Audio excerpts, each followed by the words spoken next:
दोस्तों स्टूडियो में आपका स्वागत है। भारतीय बाजार ऑल टाइम हाई के काफ़ी करीब और आखिरी का 1.5 घंटा देखते हैं ऑल टाइम हाई लगता है या नहीं। शुरुआत करते हैं हेडलाइंस के साथ। मार्केट्स में लगातार चौथे दिन तेजी, निफ्टी 22,000 के जादुई आंकड़े के पार, नए शिखर के बेहद पास। निफ्टी बैंक भी 400 पॉइंट ऊपर, मिड कैप और स्मॉल कैप की पार्टी जारी। और ऑटो शेयरों में जबरदस्त रफ्तार, निफ्टी ऑटो इंडेक्स पहुंचा रिकॉर्ड ऊंचाई पर। फोक्सवैगन से सप्लाई डील के बाद M&M का स्टॉक भी रिकॉर्ड हाई पर। वहीं बजाज ऑटो, टीवीएस, मारुति भी पहुंचे अपने नए शिखर पर। टीवीएस का मार्केट कैप 1 लाख करोड़ के पार निकला। ग्लेनमार्क की दमदार मैनेजमेंट कमेंट्री ने पूरे फार्मा सेक्टर में भरा जोश। ग्लेनमार्क 9% ऊपर, वायदा का टॉप गेनर। एनालिस्ट कॉल में कंपनी ने आगे मार्जिन सुधारने और इंडिया बिजनेस में डबल डिजिट ग्रोथ का दिलाया भरोसा। और कोटक महिंद्रा बैंक के केवीएस मनियन को सीईओ कैंडिडेट के तौर पर शॉर्टलिस्ट करने की खबरों के बीच फेडरल बैंक 5% भागा। वहीं IDBI bank, bank of India, PNB में भी दिखी तेजी। ऑयल मार्केटिंग कंपनीज पर बुलिश हुआ जेफरीज। रेटिंग अपग्रेड के साथ बीपीसीएल का लक्ष्य 415 से बढ़ाकर 890 रुपये किया। हालांकि स्टॉक्स में ऊपरी लेवल से दिखा मुनाफा वसूली। और डिफेंस एक्विजिशन काउंसिल की बैठक में कई रक्षा उपकरण खरीद को मिली मंजूरी। HAL-BL को मिल सकते हैं बड़े डिफेंस ऑर्डर। CNBC आवाज की एक्सक्लूसिव खबर से डिफेंस शेयरों का जोश है।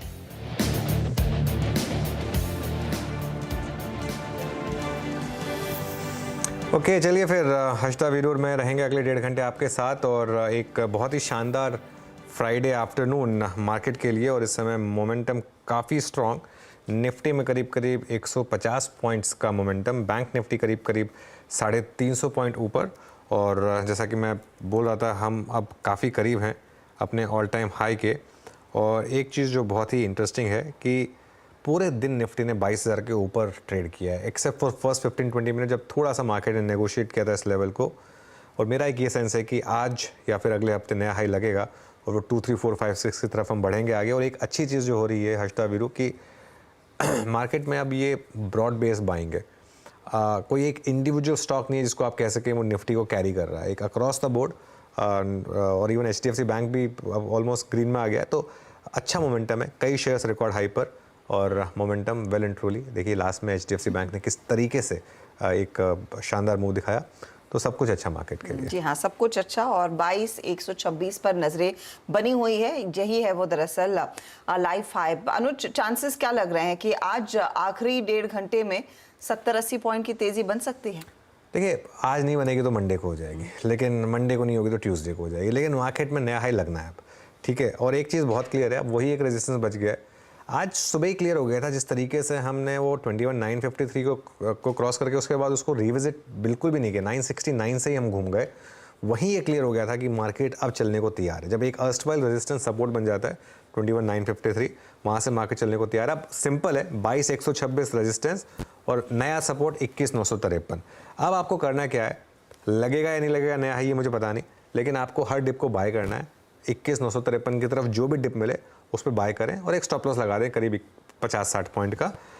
लॉन्ग रहें, मुनाफा वसूली की बिल्कुल जल्दबाजी ना करें।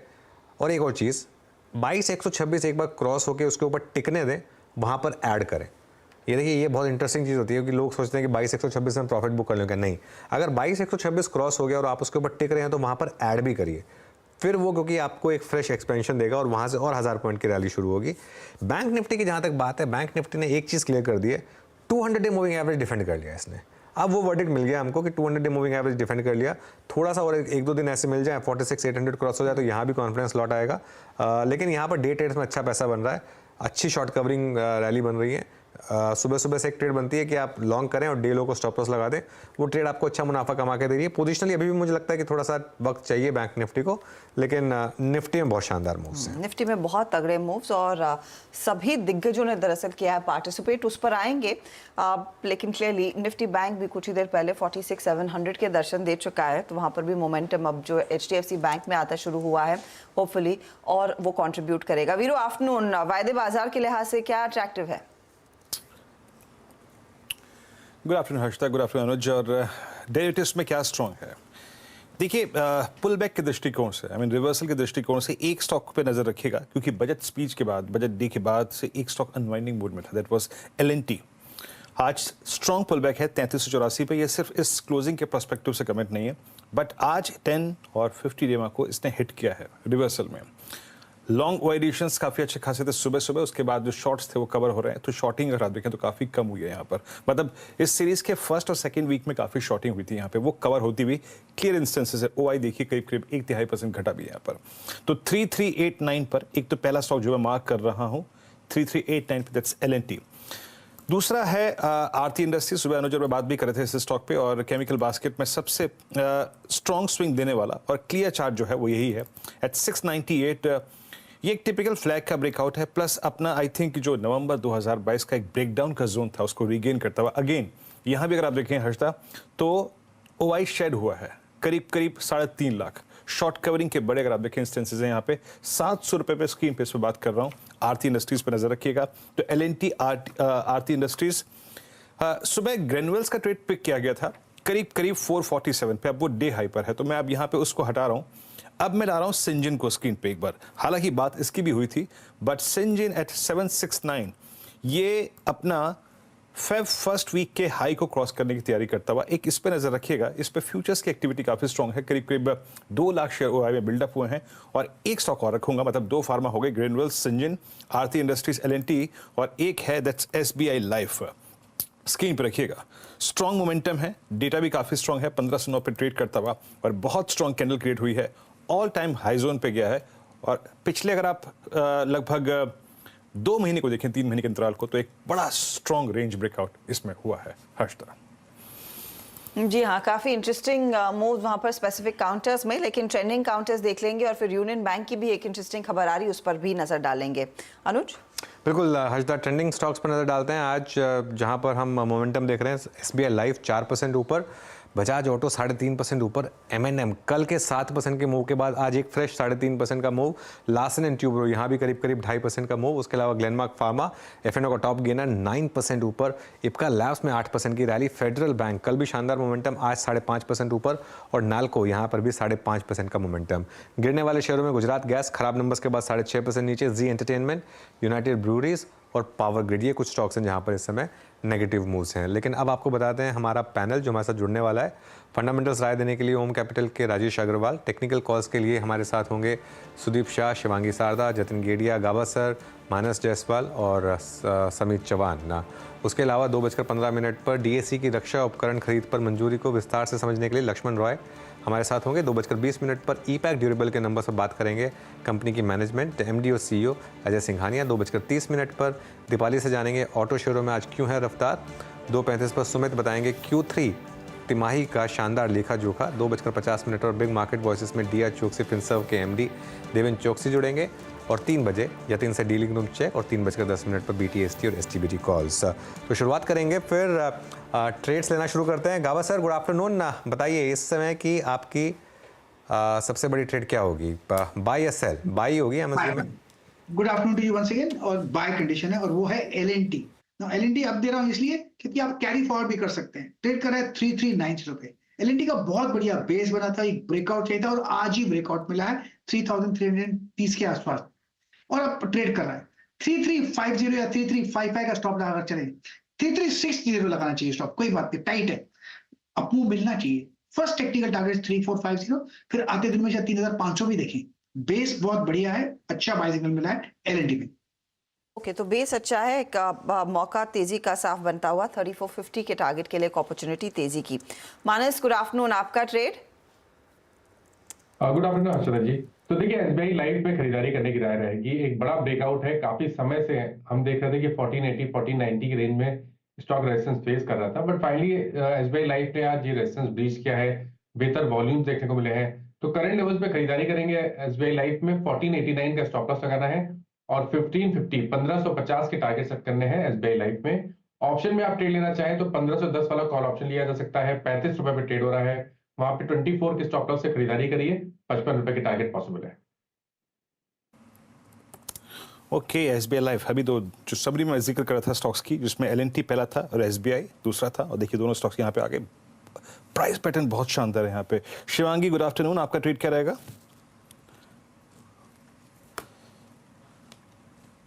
Good afternoon. तो मेरे रडार पे है एसीसी। इनफैक्ट ये स्टॉक जो है इनिशियल टिक से ही काफ़ी अच्छा परफॉर्म करते हुए दिख रहा है। अपने एक 4-5 दिनों के जो एक नैरो कंसोलिडेशन बैंड से निकलते हुए नज़र आ रहा है। अच्छी यहाँ पे वॉल्यूम्स ऐड हुई है, यहाँ पे ओपन इंटरेस्ट भी एडिशन हुआ है, तो यहाँ पे नज़र है खरीदारी की राय रहेगी। 2830 के टारगेट्स बनते हुए दिख रहे हैं 2670 के एक स्टॉप के साथ। कौन सा स्टॉक था इस समय एसीसी पर? व्यू शिवांगी की तरफ से।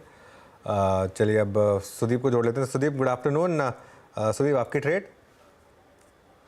अनुज, मेरा पहला ट्रेड है HAL, हिंदुस्तान एरोनॉटिक्स लिमिटेड। हमने देखा है पिछले 2-3 दिन से बढ़िया मोमेंटम ये स्टॉक में नजर आ रहा है और साथ ही साथ स्टॉक अपने 10 और 20 डेमा के ऊपर सस्टेन कर रहा है।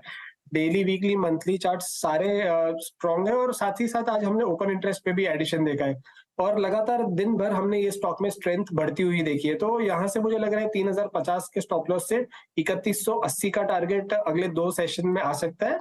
और दूसरा स्टॉक जो मुझे पसंद आ रहा है वो है कॉनकॉर, कंटेनर कॉर्पोरेशन। अगर ये स्टॉक को ध्यान से देखें तो 6-7 दिन का एक कंसोलिडेशन हमने देखा था 900 और 960, 965 के बीच में।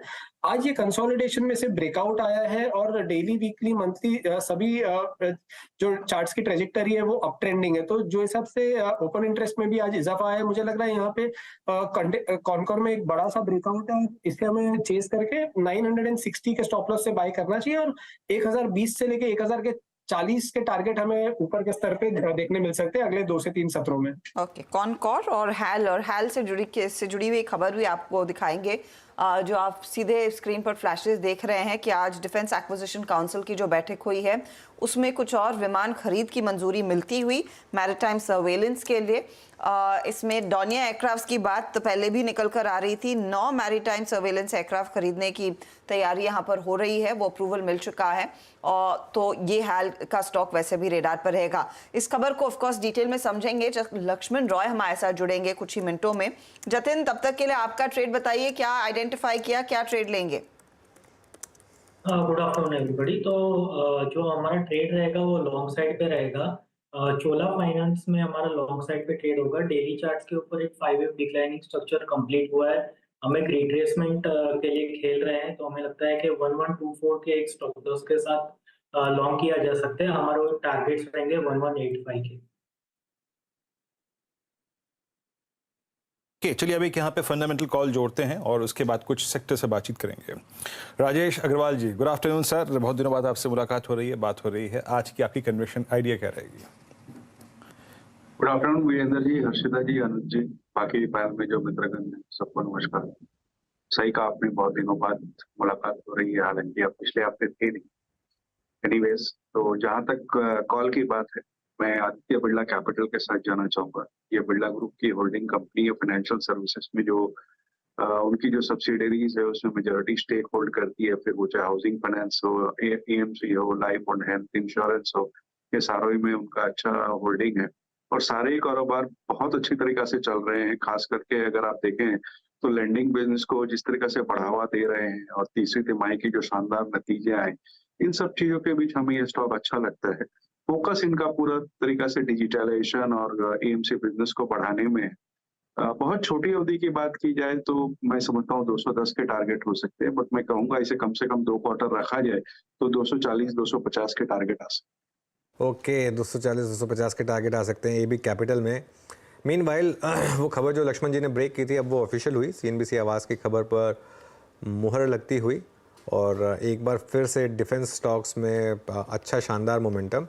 कोस्ट गार्ड के लिए 6 एयरक्राफ्ट खरीदने को मंजूरी दी गई है नेवी की तरफ से। हिंदुस्तान एरोनॉटिक्स का शेयर आपकी स्क्रीन पर इस समय 29,000 करोड़ में करीब 15 एयरक्राफ्ट यहाँ पर खरीदे जाएंगे और ये एक बड़ा न्यूज़ है। देखिए ये क्यों डिफेंस स्टॉक्स एक मोमेंटम कंटिन्यू कर रहे हैं, क्योंकि यहाँ पर आपको क्लियरली एक न्यूज़ हिसाब से आ रही है। खैर, इस पर थोड़ी देर में लक्ष्मण जी को जोड़ेंगे। एक बार निफ्टी IT लेकर आइए ज़रा, और निफ्टी IT आपकी स्क्रीन पर आएगा 52 वीक हाई। वीरो और मेरी बात हुई थी ये परसों कि निफ्टी IT अब नया हाई लगाएगा और परसों मैंने एक स्टॉक डिस्कस किया था, विप्रो। इनफैक्ट विप्रो मेरे ख्याल से 5-6 बार हमारी स्पॉटलाइट में आया है और ये लगातार नए हाइज लगा रहा है। इनफैक्ट मुझे अभी किसी ने मैसेज भी किया कि वो प्लीज़ विप्रो देखिए, आपका favourite stock lifetime high 52 week high पर है। I think lifetime high भी होगा ये इसका, नहीं लाइफ टाइम थोड़ा ऊपर है इसका अभी भी, लेकिन 52 वीक हाई पर तो है ही डेफिनेटली ये। और वीरो, मैं एक चीज़ बता रहा हूँ, मुझे लगता है यहाँ से भी अभी विप्रो में 30-40% की जगह बाकी है, क्योंकि ये जब ये स्टॉक जिस तरीके से इसने एंकर्ड वीवैप को क्रॉस किया, उसके बाद जो रैली आई, उसके बाद अभी भी यहाँ पर डिसबिलीफ है बहुत लोगों में। और ये मतलब मुझे लग रहा है कि लार्ज कैप आईटी में सबसे स्ट्रॉन्ग स्टॉक है और कई बार मेरे स्पॉटलाइट और बिग स्टॉक्स में भी आया वीरू। अच्छा, मैं इस प्रश्न को थोड़ा सा पैरेलली अलाइन करूँ अनुज एक और स्टॉक से। विप्रो अगर एक बेस्ट चॉइस है इस प्राइस पे, तो एग्जैक्टली यही प्राइस पैटर्न टेक महिंद्रा का भी है, एग्जैक्टली यही प्राइस पैटर्न। मतलब आप देखिए, HCL टेक्नोलॉजीज ने अपना ऑल टाइम हाई क्रिएट कर दिया, इन्फोसिस पैरेलली अलाइन होता हुआ, TCS अलाइन होता हुआ, इन दो स्टॉक्स में वो डिफरेंशियल बाकी है वर्सेस प्रीवियस हाई। तो ये दोनों स्टॉक्स बेटर रिस्क अवॉर्ड दे रहे हैं अनुज, ये टेक महिंद्रा अभी अवॉइड है? नहीं, बिल्कुल टेक महिंद्रा, देखिए टेक महिंद्रा भी एक तरीके से मैं कहूँगा कि स्ट्रॉन्ग है, लेकिन टेक महिंद्रा बस एक चीज़ है, उनकी जो पिछले क्वार्टर की कॉन्फ्रेंस कॉल थी वो काफ़ी वीक थी, तो उसमें मुझे लग रहा है कि थोड़ा सा मार्केट एक शायद वेट करेगा। लेकिन हाँ, मतलब ऑब्वियसली मतलब विप्रो का पैटर्न ज़्यादा स्ट्रॉन्ग है कंपेयर टू टेक महिंद्रा। टेक महिंद्रा भी पिछले क्वार्टर के बाद मेरी टॉप पिक्स में था, लेकिन मेरे ख्याल से विप्रो का प्राइस पैटर्न थोड़ा ज़्यादा बेटर है वीरू। चलिए काम करते हैं, मेरे ख्याल से लक्ष्मण जी जुड़ गए हैं एक बार हमारे साथ, तो उनके पास चलते हैं। जो खबर पर मुहर लगी है, डिफेंस एक्विजिशन काउंसिल ने कई रक्षा उपकरण खरीद को मंजूरी दी है, ये CNBC आवाज़ ने आपको पहली खबर बताई थी। लक्ष्मण जी को जोड़ लेते हैं एक बार। लक्ष्मण जी बताइए पूरी खबर। जी बिल्कुल, जिस तरीके से हमने बताया था कि सूत्रों के हवाले से वो खबर पक्की होती हुई दिख रही है। डिफेंस एक्विजिशन काउंसिल DAC की बैठक आज दोपहर हुई थी, करीब 1.5 घंटे तक बैठक चली। उस बैठक में करीब 80,000 करोड़ रुपए के डिफेंस इक्विपमेंट खरीदने के प्रस्तावों को मंजूरी मिली है। उसमें सबसे महत्वपूर्ण जो है वह 15 डॉर्नियर एयरक्राफ्ट खरीदने का प्रस्ताव है। नेवी के लिए 9 और कोस्ट गार्ड के लिए 6 डॉर्नियर एयरक्राफ्ट खरीदा जाएगा और इसकी कुल कीमत करीब 29,000 करोड़ रुपए अब आंकी जा रही है। और खास बात है कि ये जो एयरक्राफ्ट है ये HAL बनाती है, तो बहुत हद तक संभावना है कि ऑर्डर HAL को जाता हुआ दिखेगा। इसके अलावा 25 एयर डिफेंस रडार सिस्टम खरीदने का प्रस्ताव था, इस पर विचार किया गया और सूत्र बता रहे हैं कि इसकी कीमत करीब 8,000 करोड़ रुपए जो BEL बनाती है। तो ये एक है। दूसरा एक काल्म करके इक्विपमेंट होता है, उसे खरीदने को मंजूरी मिलने का प्रस्ताव था। निर्भय सबसोनिक क्रूज मिसाइल खरीदने का प्रस्ताव था, उसे ही मंजूरी मिलने का प्रस्ताव हुई है। और कुल 80,000 करोड़ रुपए के डिफेंस इक्विपमेंट खरीद के प्रस्ताव को मंजूरी मिली। बताऊं कि ये तकनीकी तौर पर एक्सेप्टेंस ऑफ नेसेसिटी कहा जाता है, यानी कि ये इक्विपमेंट खरीदना जरूरी है, ये रक्षा मंत्रालय स्वीकार करता है। वो स्वीकृति आज मिली है, उसके बाद RFP जारी किया जाएगा, इसकी बिडिंग होगी, फिर ये ऑर्डर यहाँ पे जाया जाएगा। लेकिन बहुत सारे प्लेयर नहीं होते तो लगभग तय होता कौन सा बिड किस कंपनी को जाना है। तो क्लियरली इसीलिए वो हिंदुस्तान एरोनॉटिक्स में सबसे पहले मूव आता दिखाई दिया है। सुबह से ही इनफैक्ट ये डिटेल्स की चर्चा हो रही कि क्या ऑर्डर किसके हाथ लगता हुआ दिखाई देगा। तो डॉर्नियर एयरक्राफ्ट का ऑर्डर वो जाहिर तौर पर HAL के हाथ जाएगा, वो एयरक्राफ्ट रेडार वाला ऑर्डर BEL के हाथ जाएगा और ऑफ कोर्स इसमें आपको कुछ और दूसरी कंपनियां भी देखनी पड़ेंगी। इनफैक्ट इसी पॉकेट पर एक फटाफट व्यू ले लेते हैं राजेश अग्रवाल से। राजेश जी, अब HAL BEL जितना कहें उतना कम लगता है, कंसिडरिंग जिस तरह के ऑर्डर फ्लोज इन कंपनियों में आते दिखाई दिए हैं इन द लास्ट 1.5 ईयर। और एक चीज आपने भी नोटिस की होगी कि बाकी सभी PSU कंपनियों में सिर्फ डिफेंस कंपनियां थी जिनकी अर्निंग्स में उस ऑर्डर बुक का फायदा दिखा है। इस समय इन पर्टिकुलर प्रोजेक्ट्स हाथ लगने के बाद कितनी बड़ी अपॉर्चुनिटी HAL या फिर BEL देंगे? जो PSU बास्केट में अगर देखा जाए तो जो डिफेंस की जो कंपनियां हैं उनके नंबर्स एक्साइटिंग आए और जो ऑर्डर बुक लगातार उनकी बढ़ती हुई जा रही है, तो उसे देखते हुए जो थोड़ा सा ऐसा लगता है कि वैल्यूएशन स्ट्रेच हो गए हैं, लेकिन जब नए ऑर्डर्स आते हैं तो फिर वहां से थोड़ा कंफर्ट आने लगता है। और इस वक्त हम समझते हैं कि जैसे HAL है या BEL है, ये दोनों ही कंपनियां में थोड़ी सी पोजीशन बनाई जा सकती है मध्यम से लंबी अवधि के लिए। छोटी अवधि में हो सकता है कि कोई कंसोलिडेशन या करेक्शन हो, अगर बाजार में कोई करेक्शन आता है तो, बट फंडामेंटली मैं समझता हूँ कि ये दोनों कंपनियां पे नजर रखी जा सकती है। ओके, बीएल आज सुबह सुबह स्पॉटलाइट में इसका उल्लेख भी किया गया था। बीएल लेके आइए स्क्रीन पे एक बार, स्पेशली बीएल, क्योंकि डेरिवेटिव्स में इसके option strikes, nearest strikes available भी होते हैं, ट्रेड करने लायक भी होता है। मानस, आज वाइल लोअर शेडो, और इस न्यूज़ के साथ, इस खबर के साथ, और ये टेक्निकल सेटअप बहुत शानदार है। मतलब 24 जनवरी से लेकर अब तक की जो स्लोपिंग डाउनवर्ड चैनल है उसको इसने पिछले 3 दिनों से ही, अगर आप देखें, इजेक्ट करना शुरू कर दिया था उससे। मानस, कोई ऑप्शन ट्रेड है आपके पास बीएल में, या फिर फ्यूचर्स पे आपका टेक? पॉजिटिव है, क्योंकि कल ही स्टॉक ने 22 मूविंग एवरेज को रीगेन किया था। आज एक प्राइस रेजिस्टेंस था इंटरडे चार्ट पे 188 का, उसको ब्रीच किया है। आई थिंक इस बार स्टॉक अपने पिछले हाई 195 को ब्रेक करके 200 की तरफ जाने की कोशिश करेगा। तो ऑप्शन में आप 190 वाला कॉल ऑप्शन जो 6 रुपए पे ट्रेड हो रहा है, 190 का कॉल ऑप्शन बीएल का, वहां पर आप खरीदारी कर सकते हैं। 4 रुपए 50 पैसे के स्टॉप लॉस से खरीदारी करिए और इस ऑप्शन में 10 रुपए के टारगेट सेट करिए। मानस, एक बार हिंदुस्तान एरोनॉटिक्स पर भी एक व्यू दीजिए, क्योंकि वहां पर भी एक अपॉर्चुनिटी है। तो देखिए, एचएएल में भी जो ट्रेंड है वो पॉजिटिव है। मैंने यहाँ पर रिकमेंडेशन आई थिंक कल इसको रिकमेंड किया था। एक रेजिस्टेंस है 3127 पे, बट पैटर्न बहुत पॉजिटिव है और मैं उम्मीद कर रहा हूँ कि 3127 को ब्रीच करके कम से कम 200 रुपए का आपको उसके ऊपर आपको देखने को मिल सकता है। तो खरीदारी करने की सलाह यहाँ पर भी रहेगी। ऑप्शन में अगर ट्रेड ले रहा हूँ तो at the money call option लिया जा सकता है। 3100 वाला कॉल ऑप्शन 98 रुपीज पे ट्रेड हो रहा है, वहां पर आप 69 के स्टॉप लॉस से खरीदारी करिए और इस ऑप्शन में 160 170 के टारगेट सेट करिए। फिलहाल आपके लिए एक अपॉर्चुनिटी दोनों काउंटर्स हिंदुस्तान एरोनॉटिक्स और बीएल में है। वैसे आपकी नजरें बीडीएल पर भी होनी चाहिए, वहां पर भी हमने देखा है सुबह से ही अच्छा मोमेंटम है, 4.5% ऊपर वो काउंटर। चलिए, तो ये डिफेंस कंपनियां जहां पर हमने देखा है वो डिफेंस एक्विजिशन काउंसिल की खबर का पूरा असर साफ बनता दिखाई दिया है। लेकिन अब बात करते हैं ई पैक ड्यूरेबल्स की, और कंपनी के नतीजे मिले जुले से रहे हैं। खासतौर से रेवेन्यू फ्रंट पर हमने देखा एकदम सपाट कारोबार देखने को मिला है। प्रॉफिटेबिलिटी देखें, एबिटा देखिए तो ऑफकोर्स 5 गुना बढ़ता हुआ 4 करोड़ का 24 करोड़ आया। मार्जिन्स में अच्छी खासी इंप्रूवमेंट देखने को मिली है। अब ये कंपनी वैसे घाटे से मुनाफे में भी आई है। आगे डिटेल्स क्या हैं, किस तरह का परफॉर्मेंस रहेगा, कंपनी के एमडी और सीईओ अजय सिंघानिया हमारे साथ हैं। अजय जी, स्वागत है आपका सीएनबीसी आवाज पर।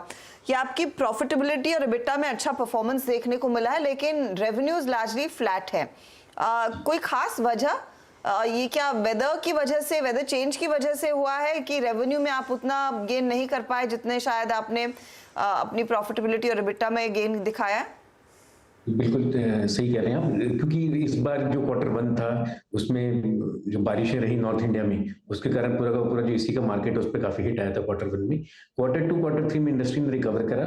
तो द गुड थिंग यहाँ पर अच्छी बात ये रही कि एटलीस्ट जब हम 9 मंथ तो 9 मंथ पीरियड देखते हैं तो ऑल्दो हम लोग फ्लैटिश रहे हैं, ग्रोथ नहीं दिखाई दे रही है, बट क्योंकि मार्केट की इन्वेंटरी लिक्विडेट हो गई है सारी, तो जो आने वाला 6 महीने वो पीक महीने हैं एसी के लिए। तो डेफिनेटली हम एक ऐसी पोजीशन में बैठे हैं जहां से आने वाले 6 महीनों में जितनी भी सेल्स होनी है उसके लिए प्रोडक्शन की नई जरूरत रहेगी। तो that means we are sitting in a very good position जहां से हम आगे की तरफ अच्छा देख पा रहे हैं। किस तरह का डिमांड एनवायरनमेंट आया है? आई एम श्योर इंक्वायरी आना शुरू हो गई होगी, स्पेशली होलसेलर्स से। किस तरह की डिमांड में पिकअप है versus what we saw last year, अगर उसका एक अंदाजा हमें दे सकें। तो जी, हम लोग तो क्योंकि वी आर ओईएम, हम तो ब्रांड्स के लिए बनाते हैं, तो हमारे कॉन्ट्रैक्ट बहुत पहले से चालू हो जाते हैं। हमारे कॉन्ट्रैक्ट सितंबर अक्टूबर से ही आ जाते हैं पूरे सीजन के लिए। तो जो अभी हमको झुकाव दिख रहा है सारे मैन्युफैक्चरिंग का, उन्होंने लास्ट क्वार्टर में थोड़ी सी प्रोडक्शन को डेफर कराया था, लेकिन आने वाले 6 महीनों में क्योंकि सब लोग अब बहुत लोएस्ट इन्वेंट्री पे बैठे हुए हैं मार्केट में, जितनी भी बड़ी ब्रांड्स हैं बिल्कुल मिनिमम इन्वेंट्री पे बैठी, अच्छी सेल देख के पिछले 9 महीने की, तो सभी के प्लान बुलिश दिख रहे हैं। तो आने वाला सीजन जैसे सबके रिजल्ट्स भी अनाउंस हुए हैं, everybody is declared good results, तो दिख रहा है कि क्योंकि आने वाले 6 महीने गर्मियों के पीक रहेंगे, तो उसके हिसाब से मैन्युफैक्चरिंग की रिक्वायरमेंट्स अच्छी दिखाई दे रही है। ओके सर, इस सीजन में आपको प्राइसिंग कैसी लग रही है? आई मीन अप्रॉक्स जो प्राइस रिलेशन है वो कितना बेटर नजर आ रहा है आपको इस बार, कंसिडरिंग जिस प्रकार की डिमांड है? तो प्राइस में ऐसा है कि air condition manufacturers and OEM जब हम किसी दूसरे ब्रांड के लिए बनाते हैं तो हमारे प्राइस एग्रीमेंट ऐसा होता है जहां पर कमोडिटीज जो होती है उसमें बढ़ाव या घटाव जो भी होता है वो पास ऑन होता है।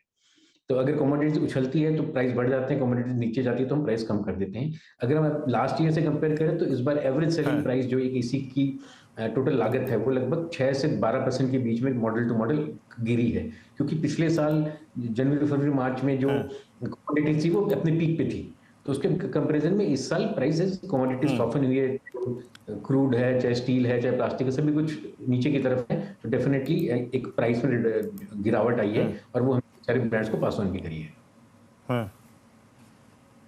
अच्छा, मतलब आप मानते हैं कि मोर और लेस मार्जिन्स भी इसी ट्रैजेक्टरी में रहेंगे, क्योंकि आप कह रहे हैं कि from I think previous season commodity prices में या फिर इंडस्ट्रियल मेटल्स में, हाँ इंडस्ट्रियल मेटल्स में अगर एक डिप है तो क्या वो मार्जिन्स को थोड़ा सा रिलैक्स करेंगे और कितना कितना बेसिस पॉइंट अप्रोक्सीमेटली? OEM जब हम करते हैं हमारे लिए सबसे जरूरी होता है कि खुद कितना बनाते हैं माल, जब पूरा इसी असेंबल करते हैं तो कितने कंपोनेंट खुद बनाते हैं। तो कंपनी ने क्योंकि पिछले 2 सालों में 350-400 करोड़ रुपए इन्वेस्ट करे थे, उसमें से सब्सटेंशियल अमाउंट ऑफ इन्वेस्टमेंट पिछले साल कंप्लीट हुआ था हमारा, उसका सारा बेनिफिट अब हमको इन 9 महीने में दिखाई दे रहा है कि हमारी जब इन हाउस मैन्युफैक्चरिंग बढ़ गई है। अगर पहले हम एक एसी में 40% मटेरियल खुद बनाते थे, 40% पार्ट खुद बनाते थे, आज हम लगभग 60 से 65% पार्ट खुद बनाते हैं। तो जो हमारी इन हाउस मैन्युफैक्चरिंग बढ़ी है, हम आज उसका कंट्रोलर पीसीबी खुद बना रहे हैं, उसके फैंस वगैरह जो है जो पहले इंपोर्ट होते हैं वो हम खुद बना रहे हैं, तो उसके कारण हमारी डोमेस्टिक इन हाउस मैन्युफैक्चरिंग बढ़ गई है, जिससे हमारे मार्जिन में इंप्रूवमेंट दिखाई दे रहा है। इस क्वार्टर के हाइलाइट्स में मैं एक चीज और देख रही हूँ कि आप लोग 400 करोड़ का फंड रेज भी करने वाले हैं। क्या मुझे अंदाजा दे पाएंगे ये फंड रेज किस पर्पस के लिए है? क्या मैन्युफैक्चरिंग फैसिलिटीज में कैपेक्स बढ़ाना चाहते हैं, क्या इरादा है? तो ऐसा है कि ये 400 करोड़ का फंड रेज हमने जनवरी में करा था, कंपनी क्योंकि 30 जनवरी को लिस्ट हुई थी, तो ये लास्ट वीक ऑफ जनवरी में फंड रेज किया था और इस फंड का यूटिलाइजेशन फर्दर होने वाला है 26, 27 और 28 उन 3 सालों के लिए जो हमें कैपेक्स करना है कैपेसिटीज बढ़ाने के लिए, उसमें इस फंड का यूटिलाइजेशन होगा। 400 में से लगभग 230 करोड़ रुपए कैपेक्स की तरफ यूटिलाइज होंगे और 80 करोड़ रुपए के लगभग हम अपना जो लॉन्ग टर्म डेट है उसको रिपे कर रहे हैं और 90 करोड़ जो है वो जनरल एक्सपेंसेस के लिए थे। तो ये फंड तो हमारी कंपनी में आ चुका है एज ऑन टुडे, तो जनवरी एंड में ये पैसा आया था और इसकी यूटिलाइजेशन फर्दर होना है। पर अभी तक जो हमने कर दिया, सबसे बड़ी बात ये है कि जो हमने पिछले साल जो इन्वेस्टमेंट करी थी उससे आज हम जिस क्वार्टर में बैठे हैं, ये चौथा क्वार्टर जो सामने दिख रहा है, ये हमारे लिए सबसे जरूरी क्वार्टर होता है। 4th quarter and 1st quarter of next year, ये 6 महीने का सीजन होता है एयर कंडीशन बनाने का, और इसमें अब हम 50% अपनी कैपेसिटी ऑलरेडी बढ़ा चुके हैं कंपेयर टू लास्ट ईयर। हमने जो साउथ में सिटी में नई फैसिलिटी लगाई थी पिछले साल, वो अब प्रोडक्शन में आ गई है सिंस ऑफ दिसंबर, और अब हम 50% एक्स्ट्रा कैपेसिटी लेके सीजन में एंटर कर रहे हैं, जब मैन्युफैक्चरिंग हमें करनी है आने वाले सीजन के लिए। अनिया साहब, मुझे इसके साथ साथ कंपनी ने अब अपना एसेट टर्न यानी कि अपनी जो फिक्स इन्वेस्टमेंट है उसको फर्दर यूटिलाइज करने के लिए नए प्रोडक्ट्स की तरफ डाइवर्सिफाई कर रहे हैं। हमने पिछले महीने जनवरी में कूलर की मैन्युफैक्चरिंग स्टार्ट करी है। कूलर एसी से भी ज्यादा बड़ा मार्केट है, तो कूलर का पेनिट्रेशन आज की डेट में डबल है, तो कूलर की मैन्युफैक्चरिंग हमने स्टार्ट करी है एक बहुत बड़े ब्रांड के लिए, और गोइंग फॉरवर्ड हम देख रहे हैं कि और भी बड़े ब्रांड्स हमारे साथ जुड़ेंगे, तो कूलर एक हमारे लिए नया सेगमेंट खुला है। ऐसे ही हम और भी नए सेगमेंट जुड़ रहे हैं, जैसे वॉशिंग मशीन या ठंड के प्रोडक्ट, जहां पर हमारी यूटिलाइजेशन एसी के लिए बहुत कम हो जाती है, तो हम ऐसे प्रोडक्ट जुड़ रहे हैं। तो ऑयल फायर्ड हीटर्स और इस तरह के वाटर हीटर्स, इस तरह के प्रोडक्ट में कंपनी जा रही है ताकि हम डाइवर्सिफाइड पोर्टफोलियो बना के अपनी एसेट्स को बेटर यूटिलाइज कर सकें। एग्नोस्टिक हो जाएंगे, फिर सिर्फ गर्मी के मौसम के प्रोडक्ट नहीं बनाएंगे, सर्दी के मौसम में काम आने वाले प्रोडक्ट्स भी बनाएंगे। मैं आपसे एक चीज समझना चाहती हूँ सिंघानिया जी, हम इनफैक्ट कुछ हफ्ते पहले ब्लू स्टार के मैनेजमेंट से बात कर रहे थे और ये कॉम्पिटिटिवनेस की बात आई, जहां पर उन्होंने कहा कि डाइकिन, कैरियर, ये जो बाकी फॉरेन ब्रांड्स हैं, इन्होंने कॉम्पिटिटिव एज बनाने के लिए, मार्केट में अपनी पकड़ को और बनाने के लिए प्राइस कट्स किए, तो उसका कुछ प्रेशर आया। जब ऐसी कंपनियां प्राइस कट्स करती हैं, आप पर इसका क्या रिएक्शन आता है? क्या वो आपको बोलते हैं थोड़ा सा आपकी डिलीवरेबल प्राइसिंग भी कम करने के लिए? कहां पर स्क्वीज आप पर आता है या नहीं, या फिर वो कंपनी ही बेयर करती है? ये 2 तरफा होता है। डेफिनेटली अगर प्रिंसिपल्स पे कहीं ना कहीं दबाव आएगा तो हम पे दबाव डालेंगे, तो ये डिपेंड करता है हमारी अपनी R&D काबिलियत पे, क्योंकि हम कंप्लीट मैन्युफैक्चरर हैं। हम सिर्फ असेंबल नहीं कर रहे हैं, हम एसी बनाने के साथ साथ उसके कंपोनेंट्स भी खुद बना रहे हैं, उसको डिजाइन भी खुद कर रहे हैं। तो हम एक ODM led designer manufacturing company है, डिजाइन लेड मैन्युफैक्चरिंग कंपनी। तो यहाँ पर हम लोग काफी सारा फोकस करते हैं कि प्रोडक्ट को कैसे by way of design cost optimise किया जाए। जैसे इस साल हमने 2 तरह के नए प्रोडक्ट्स डाले हैं एसी में, स्पेशली अगर बात करूँ तो छोटे एसी जो 1 टन 1 टन वाले, उनमें हमने इन्वेस्टमेंट करके नई चेसेस, नए तरह के प्रोडक्ट्स डेवलप करे हैं जो कॉस्ट कंपेटिटिव है। वैसे बड़े एसी 2 टन से ऊपर वाले 2.5 टन, और उनमें हमने काफी सारा काम करके, तो हम R&D के थ्रू अपनी काबिलियत को प्रूव करने में बिलीव साहब बहुत बहुत शुक्रिया हमारे लिए समय निकालने के लिए। स्टॉक आपके सामने 7.5% ऊपर है, लेकिन ये पूरा पैक और स्पेशली जब एसीज की बात होती है या फिर इस तरह के प्रोडक्ट्स की बात होती है, top of the mind recall for Voltas का आता है। और अग्रवाल साहब, रीसेंट पास में हमने देखा है वोल्टास के वैल्यूएशंस क्या रहे हैं और स्टॉक का परफॉर्मेंस क्या रहा है। क्या उस ब्रांड प्ले पर जाएंगे या फिर आपको लग रहा है ईपैक जैसे प्लेयर्स जो लार्जली R&D का काम करते हैं और मैन्युफैक्चर और डिलीवर करते हैं इन बड़े ब्रांड्स के लिए, उनमें भी वैल्यू है? देखिए, अगर कहा जाए कि बाइंग माने स्टॉक अगर लेना हो तो मैं वोल्टास के साथ ही जाऊंगा, क्योंकि एक तो आप देखो ब्रांड तगड़ा है उनका, न केवल नेशनल बल्कि डोमेस्टिक बल्कि इंटरनेशनल मार्केट्स में भी अच्छी पकड़ है, ईपीसी अच्छा चल रहा है।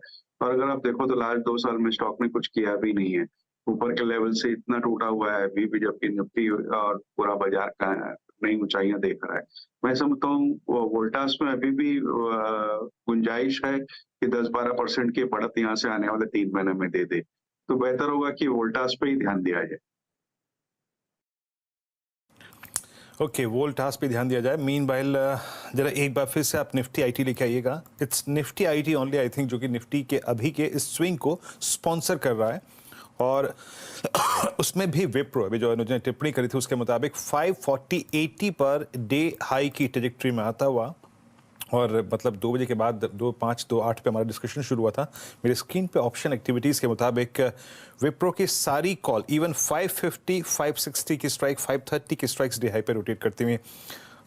आपका व्यू यहाँ पर मानस, कोई ऑप्शन आपने पकड़ा है क्या? आई मीन कोई रीडिंग ऑप्शंस पे आपकी?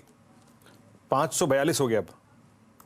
जी, तो देखिए ट्रेंड तो अभी भी बुलिश बना हुआ है। विप्रो का एक फ्रेश ब्रेकआउट चार्ट्स पे देखने को मिला है। मेरे ख्याल से ये रैली अभी कंटिन्यू होगी, कम से कम 575, 575 तक के स्तर देखने को मिलेंगे। लेकिन क्योंकि 4 दिन की रैली हो गई है, मेरा रिकमेंडेशन केवल इतना है कि कभी कोई करेक्शन देखने को मिले तो करेक्शन पे खरीदारी करें तो बेहतर रहेगा। 530, 532 के आसपास खरीदारी करने की राय रहेगी।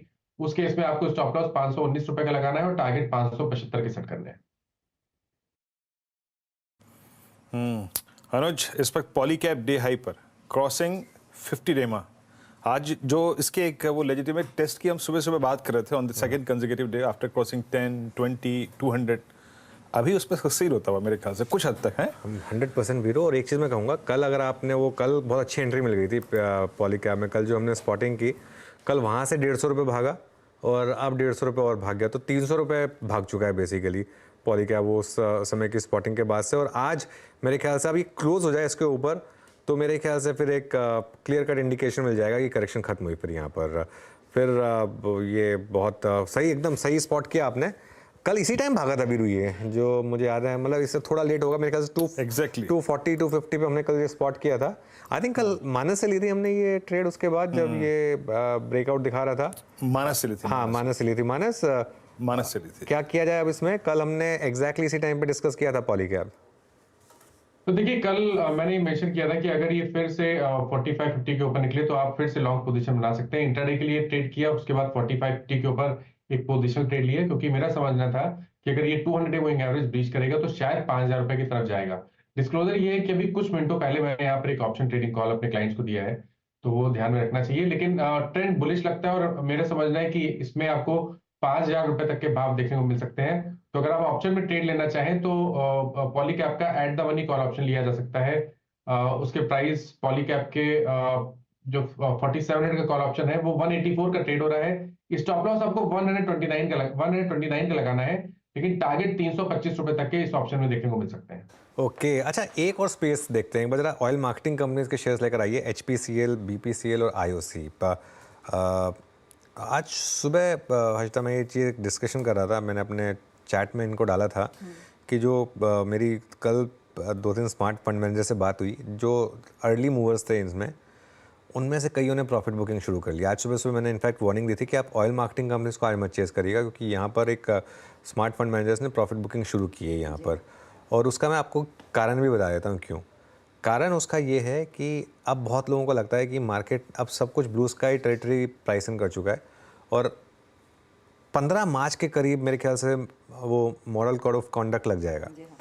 उससे पहले एक रिस्क बनेगा यहाँ पर कि अगर वो पेट्रोल प्राइस कट आना है अगर तो उससे पहले ही आना है। वैसे खैर अब आजकल ऑयल मार्केटिंग कंपनीज इंडिपेंडेंट है तो बाद में भी डिसीजन ले सकती हैं, लेकिन अगर इलेक्शन को लेकर अगर आपको कोई प्राइस कट करना है तो फिर वो अभी करना होगा, क्योंकि थोड़ा तो उसका फिल्टर थ्रू आएगा ना। मतलब आप इलेक्शन से एक दिन पहले तो नहीं कट कर सकते, उसमें तो क्लियर हो जाएगा कि इलेक्शन के लिए कट किया है।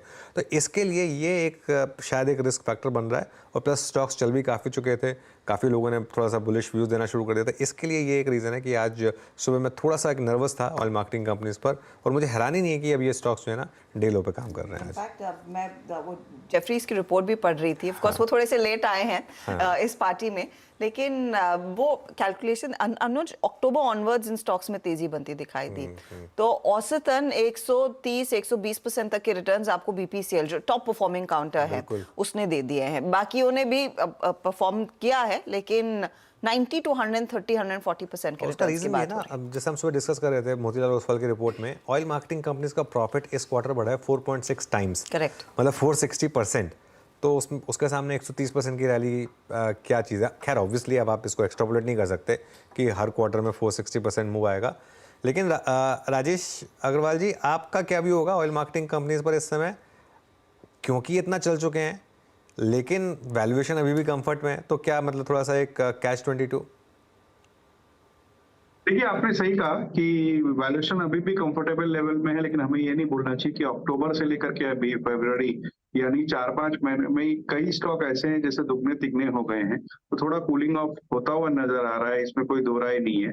लेकिन क्रूड जब तक $80 के आसपास है, थोड़ी सी तावना दे रहा है, डिविडेंड अच्छी देती है कंपनियां। अगर आप आईओसी की बात करो तो 70 MMTP के तो उनकी कैपेसिटी है, 17,000 किलोमीटर की पाइपलाइन है, गैस स्टेशन है, डिस्ट्रीब्यूटर्स है, और सबसे बड़ी बात है कि आने वाले दिनों में ये ईवी हाइड्रोजन में ये सारी कंपनियां जाने वाली है। तो मुझे लगता है कि थोड़ा कूल ऑफ होता है, मौजूदा स्तर से 5-7% का कट आता है, तो वहां पर ध्यान देना चाहिए। और सबसे बड़ी बात जो आपने कही ना कि इलेक्शन का एक ओवरहैंग रहेगा, कि अगर वहां पे कोई कट आता है तो इनके जो मार्जिन है वहां थोड़ा प्रेशर पड़ेगा, खास करके 2-3 महीने के लिए, एक क्वार्टर के लिए, तो वो ओवरहैंग बिल्कुल बना रहेगा। कुछ करेक्शन होता है मौजूदा स्तर से, मेरा बाकी करेक्शन से मेरा मतलब है 8-10% का, तो वहां पर थोड़ी सी खरीदारी करनी चाहिए। इलेक्शन पर ले, वैसे ये बड़ी स्टोरी प्ले आउट हो चुकी है, इसीलिए डोमेस्टिक फंड मैनेजर्स की तरफ से मुनाफा वसूली शुरू हो गई। अब देखते हैं एफआईआर्स जब आते हैं तो खरीदारी करते हैं और कितनी करते हैं, लेकिन हाँ यहाँ पर एक्शन अच्छा खासा बन चुका है। इस बीच समित चौहान को जोड़ लेते हैं, हमारे साथ जुड़ रहे हैं अब इस कार्यक्रम में अपने ट्रेड्स देने के लिए। समित, गुड आफ्टरनून, बताइए आपका इस समय का सौदा क्या रहेगा? Good afternoon Arshita. देखिए फार्मा स्पेस में हमें अभी भी काफी एक रिन्यूड बाइंग इंटरेस्ट देख रहा है। ग्रैन्यूल्स की अगर हम बात करें तो ये स्टॉक ने रिसेंटली माइनर करेक्शंस भी नहीं देखे। इनफैक्ट थोड़ा बहुत अगर इसमें पॉज आता है तो वहां पे लोअर लेवल्स पे वापस हमें खरीदारी दिखती है, और आज सुबह से जैसे इसमें ट्रैक्शन है, ऑल टाइम हाइस को इसने चैलेंज किया था और वो सरपास भी किया है कन्विंसिंगली, तो आज वीकली क्लोज भी आपको उसके प्रीवियस हाइस के ऊपर मिल सकता है। तो एक काफी एक स्ट्रॉन्ग ब्रेकआउट यहाँ पे कंफर्म हो रहा है और next leg of the rally यहाँ पे अनफोल्ड होने की पॉसिबिलिटी है। तो ग्रैन्यूल्स हम बाय करने की सलाह देंगे। 446 का स्टॉप लॉस होगा और इमीडिएट 475 का टारगेट होगा, बट थोड़ा ब्रॉडर व्यू से देखिए तो 492 का इसमें टारगेट बन सकता है। 75, 495 के टारगेट्स के लिए तेजी की पोजीशन करें। इनफैक्ट ये मैंने स्टॉक लिखकर भी रखा था कि इस पर बातचीत होनी चाहिए। अच्छा मोमेंटम इस आफ्टरनून देखने को मिला है। लेकिन अब एक ऐसे स्पेस की बात करते हैं जहां पर सुबह से ही अच्छी रफ्तार बनी है। ऑटो काउंटर्स एकदम टॉप गियर में कारोबार कर रहे हैं सारी कंपनियां, चाहे आप 2 व्हीलर साइड देखें या फिर 4 व्हीलर साइड देखें, जिस वजह से ऑटो इंडेक्स भी आज रिकॉर्ड हाइस पर पहुंच गया है। यहाँ पर आप गौर करें 10% तक की दौड़ इस पर्टिकुलर इंडेक्स में देखने को मिली है। ऑटो की इस रफ्तार के पीछे क्या कुछ कारण है? दीपाली राणा को जोड़ लेते हैं जो वैसे इस ऑटो सेक्टर को क्लोजली ट्रैक भी करती हैं। दीपाली बताइए। ऑटो स्टॉक्स टॉप गियर में है। Nifty auto index records high पर, ज्यादातर स्टॉक्स भी रिकॉर्ड हाइस पर ही कारोबार कर रहे हैं और ये तेजी आज नहीं बनी है। इनफैक्ट जब से फेस्टिवल सीजन शुरू हुआ अक्टूबर ऑनवर्ड्स, तब से ये तेजी आना शुरू हुई जो कि अब तक सस्टेन कर रही है। अब सवाल ये है कि कंसिस्टेंट बाइंग के पीछे रीजन क्या है? काफी सारे कारण हैं। अगर आप रीसेंट सीएम का डाटा ही देखेंगे तो Q3 तो काफी मजबूत रहा ही है डिमांड पर्सपेक्टिव से। इनफैक्ट जो आगे के लिए आउटलुक है वो भी काफी बेहतर होता हुआ दिखाई दे रहा है। जनवरी के ही अगर आप नंबर्स देखेंगे तो पैसेंजर व्हीकल सेगमेंट में हाईएस्ट एवर जनवरी सेल्स इंडस्ट्री ने रिपोर्ट की हैं, जहां पर 14% की ग्रोथ वाई बेसिस पे रही है। टू व्हीलर सेगमेंट को देखेंगे तो यहां भी 26% की ग्रोथ वाई बेसिस पे रिपोर्ट की गई है। कमर्शियल व्हीकल्स हालांकि फ्लैट रहे हैं, लेकिन एक्सपेक्टेशंस ये हैं कि अगले 2 से 3 महीने में कमर्शियल व्हीकल सेल्स भी इंप्रूव होते हुए दिखाई देंगे, ऐसा सीआईएम की रिपोर्ट में कहा गया है। इनफैक्ट अगर आप Q3 के अर्निंग्स भी देखेंगे तो ज्यादातर कंपनीज ने नंबर्स अच्छे रिपोर्ट किए हैं, चाहे वो M&M, टाटा मोटर्स क्यों ना हो, बजाज ऑटो के नंबर्स काफी स्ट्रांग रहे हैं। ब्रोकरेज हाउसेस की ओर से ज्यादातर स्टॉक्स को अपग्रेड किया गया है, टारगेट्स रिवाइज किए गए हैं, ऑल्दो ये स्टॉक सभी ऑल टाइम हाइस पर कारोबार कर रहे हैं। इनफैक्ट अगर हम कुछ स्पेसिफिक कंपनीज की बात करें तो महिंद्रा एंड महिंद्रा के लिए जो प्रोडक्शन रैंप अप कर रहे हैं, ईवी प्लांट्स जो हैं वो उनके लिए कैटलिस्ट का काम करेंगे आगे जाते हुए, ज्यादातर ब्रोकरेजेस मानते हैं। टाटा मोटर्स के लिए JLR सेगमेंट की स्ट्रॉन्ग परफॉर्मेंस, JLR मार्जिन्स का improvement, domestic passenger vehicle segment के मार्जिन इंप्रूवमेंट पॉजिटिव के तौर पर इंडस्ट्री देख रही है। अगर टू व्हीलर्स की ही फॉर इंस्टेंस बात करें तो इस बार रिकॉर्ड सेल्स रही फेस्टिव सीजन के दौरान, लेकिन इंपॉर्टेंट यह है कि अब तक की जो सेल्स रही हैं, अगर आप पिछले 1-2 क्वार्टर के नंबर्स देखेंगे तो रूरल पार्टिसिपेशन नहीं आया है। अर्बन मार्केट्स में स्ट्रांग डिमांड रही है, रूरल ने थोड़ा टेक ऑफ करना शुरू किया है और उसके बावजूद भी ये कंपनियां इतने अच्छे नंबर्स रिपोर्ट कर रही है। अब एक्सपेक्टेशंस यहां से ये बिल्डअप हो रही है कि जो टू व्हीलर की रूरल डिमांड है वो फर्दर इंप्रूव होते हुए दिखाई देगी, तो ये एक और कैटलिस्ट के तौर पर काम करेगा टू व्हीलर्स के लिए। तो अच्छे अर्निंग्स, बेटर आउटलुक, साथ ही ब्रोकरेजेस का अपग्रेड, ये तमाम फैक्टर्स पॉजिटिव रोल प्ले कर रहे हैं पूरे ऑटोमोबाइल स्पेस के लिए। जी हाँ, और काफ़ी ज़ोरदार तेज़ी देखने को मिली है इन स्टॉक्स में। अगर इस हफ्ते का चार्ट आपके लिए लेकर आए कुछ खास स्टॉक्स के लिए, M&M देखिएगा जो करीब 11% भाग चुका है, बजाज ऑटो में 7% तक के गेंस है और मारुति में भी करीब 6% का इजाफा। और ये 3 काउंटर्स मैं इसीलिए मेंशन कर रही हूँ क्योंकि आज ये अपने प्रीवियस 52 वीक हाई से ऊपर ट्रेड कर रहे हैं, तो अच्छी खासी तेज़ी इनमें बनी हुई है। सुदीप, इन तीनों में इस समय अगर किसी ने एक फॉलो थ्रू ट्रेड लेना है, क्या प्रेफर्ड पिक रहेगा चार्ट्स के आधार पर, कंसिडरिंग इस पूरे हफ्ते इसमें अच्छा मूव आया है? अच्छा जतिन, अगर आप बता सकें। देखिए, अगर जो ऑटो स्पेस की मैं अगर जो बात करूं तो मेरे को लगता है कि मैं इसमें से टू व्हीलर स्पेस में से TVS मोटर चूज करना चाहूंगा, क्योंकि अगर जो TVS मोटर का मैं डेली चार्ट देखूं तो एक साइडवेज कंसोलिडेशन में से आज ब्रेकआउट आया है, तो मेरे को लगता है कि इसमें रिस्क रिवॉर्ड काफी फेवरेबल है और कंसीडरिंग के आज ब्रेकआउट आया है तो और थोड़ा अपसाइड पोटेंशियल इसमें बनता है, तो इसके लिए मैं TVS मोटर के साथ जाना चाहूंगा। ऊपर में मेरे को लगता है 2250 तक का एक पॉसिबल अपसाइड है जहाँ पे उसका वीकली अपर बोलिंगर बैंड है, तो रिस्क रिवॉर्ड काफी फेवरेबल है। मेरे को लगता है कि 2080 के एक स्टॉप लॉस के साथ लॉन्ग किया जा सकता है टू व्हीलर स्पेस में से TVS मोटर्स। तो TVS मोटर, और याद रखिएगा TVS मोटर में आज 1 लाख करोड़ का मार्केट कैप भी अचीव कर लिया है, तो वो एक और चीज़ है जो एक फेदर इन द कैप है इस पर्टिकुलर स्पेस के लिए और इस कंपनी के लिए। लेकिन पूरा पैक है जहाँ पर अच्छी खासी तेज़ी साफ बनती दिखाई दे रही है। अच्छा, इस बीच दीपाली ने एक चीज़ मेंशन की कि ऑटो बिक्री के आंकड़े ज़ोरदार रहे हैं। आंकड़ों पर ही आ जाते हैं, 3rd क्वार्टर निकल चुका है और नतीजों का सीजन जो खत्म हुआ है उसे अगर रेट किया जाए तो कैसा उभर कर आया, कहाँ पर सबसे ज़्यादा ग्रोथ देखने को मिली है, कौन से सेक्टर्स है जिन्होंने निराश किया है। रिपोर्ट कार्ड आपके लिए तैयार की है, इनफैक्ट मोतीलाल ओसवाल की एक बहुत दिलचस्प रिपोर्ट आई है। सुमित हमारे साथ है ये डिटेल्स देने के लिए। सुमित, बताइए। तो अर्निंग सीजन खत्म और अर्निंग सीजन के खत्म होने के बाद अब अलग अलग ब्रोकरेज हाउसेस के रिव्यू के रिपोर्ट्स आ रहे हैं। उन्हीं में से एक जो एक बड़ी रिपोर्ट है वो मोतीलाल ओसवाल की तरफ से आते हुए दिखाई पड़ी है। एक्सटेंसिव कवरेज होती है उनकी वैसे भी कई सारी अर्निंग्स को लेकर। उनके हिसाब से जो निफ्टी कंपनियां हैं उसमें तो करीब 30% ऐसी कंपनियां हैं जिनके नंबर्स अनुमान से बेहतर हैं और करीब 46% ऐसी कंपनियां जिनके नंबर्स अनुमान के मुताबिक हैं। करीब 24% ऐसी कंपनियां हैं जिनके नंबर्स अनुमान से कम आते हुए दिखाई पड़े हैं। इसके अलावा उनका जो सबसे पसंदीदा उनको लगा कि जहां पर अच्छे नंबर्स आए हैं उसमें ऑटो, जहां पर बढ़िया नंबर्स आए हैं, फाइनेंशियल्स के नंबर अच्छे हैं, मेटल के नंबर बढ़िया आए हैं और साथ साथ ऑयल एंड गैस, यहाँ पर भी बहुत अच्छे नंबर्स पोस्ट होते हुए दिखाई पड़े हैं। उनका ये भी मानना है कि जो 11% निफ्टी कंपनियां हैं उनके नंबर्स अनुमान उनके मुकाबले 17%, यानी कि जो 11% अनुमान वो लगाकर चल रहे थे उससे ज़्यादा बेहतर 17% के आसपास की बढ़त यहाँ पर आते हुए दिखाई पड़ी है। एक मार्जिन के अंदर भी अच्छा एक्सपेंशन इस तिमाही के अंदर देखने को मिला। स्टेबल प्राइसिंग की वजह से कह लीजिए, इनपुट कॉस्ट स्टेबल होने की वजह से कह लीजिए, यहाँ पर अच्छे नंबर्स आते हुए दिखाई पड़े हैं। कहाँ पर किस तरह का अनुमान था और कैसी ग्रोथ आई है? 22% की YOY ग्रोथ BFSI कारोबार में देखने को मिली है। 17% के आसपास का अनुमान वो लगा रहे थे। ऑटो 34% का ग्रोथ का अनुमान था, 60% का नंबर आया है। मेटल 25% के आसपास ही ग्रोथ का अनुमान था, 74% का यहाँ पर भी एक नंबर आता हुआ दिखाई पड़ा, तो अनुमान से बेटर साइड पे रहे हैं। थोड़ा IT के शेयर नंबर से थोड़ी सी मुनाफा वसूली या फिर कह लीजिए हल्की निराशा जरूर आते हुए दिखाई पड़ी, और पहली बार 26 तिमाही है जबकि नंबर्स आसपास ही आए हैं अनुमान के। बहुत बड़ा फायरवर्क शायद नहीं आता हुआ दिखाई पड़ा है, लेकिन उनको लगता है कि OMCs के अंदर एक बढ़िया नंबर्स आए हैं और एक स्ट्रॉन्ग नंबर आया, करीब करीब 6.5 गुना यहाँ पर मुनाफे का नंबर में बढ़त आते हुए दिखाई पड़ी है। क्रूड स्टेबल रहा है, वैल्यू बहुत साउंड थी इस पूरे सेक्टर की, जिसको भी उन्होंने एक आधार माना है, जिसके आधार पर भी एक अच्छी तेजी यहाँ पर देखने को मिली।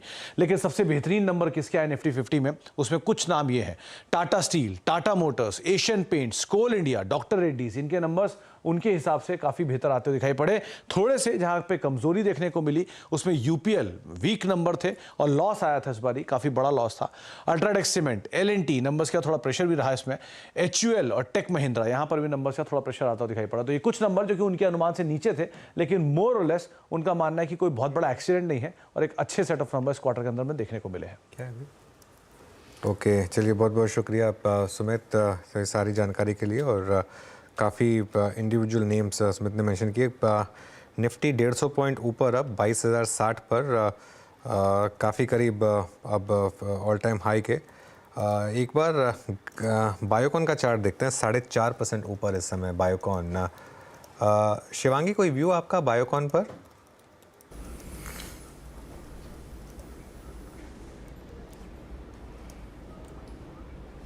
ओके, आई थिंक इसमें हम देख रहे हैं कि काफ़ी एक अच्छा एक्शन बना हुआ है, in fact across the board. Biocon की स्पेसिफिकली हम बात करें यहाँ पे तो स्टॉक ने अपने 50 एक्सपोनेंशियल मूविंग एवरेजेस के ऊपर अच्छी तरह से रीबाउंड किया है। वीक ऑन वीक बेसिस हम देख रहे हैं कि एक इम्पॉर्टेंट सपोर्ट है 250 के आसपास, उसको स्टॉक काफ़ी बार रिस्पेक्ट कर रहा है। तो यहाँ पे हम अच्छी तेज़ी जो अब ये मूव है वो एक्सटेंड होते हुए देख सकते हैं। नेक्स्ट टारगेट्स जो है वो 300 के बनते हुए दिख रहे हैं। 280 के एक सपोर्ट को ध्यान रखें।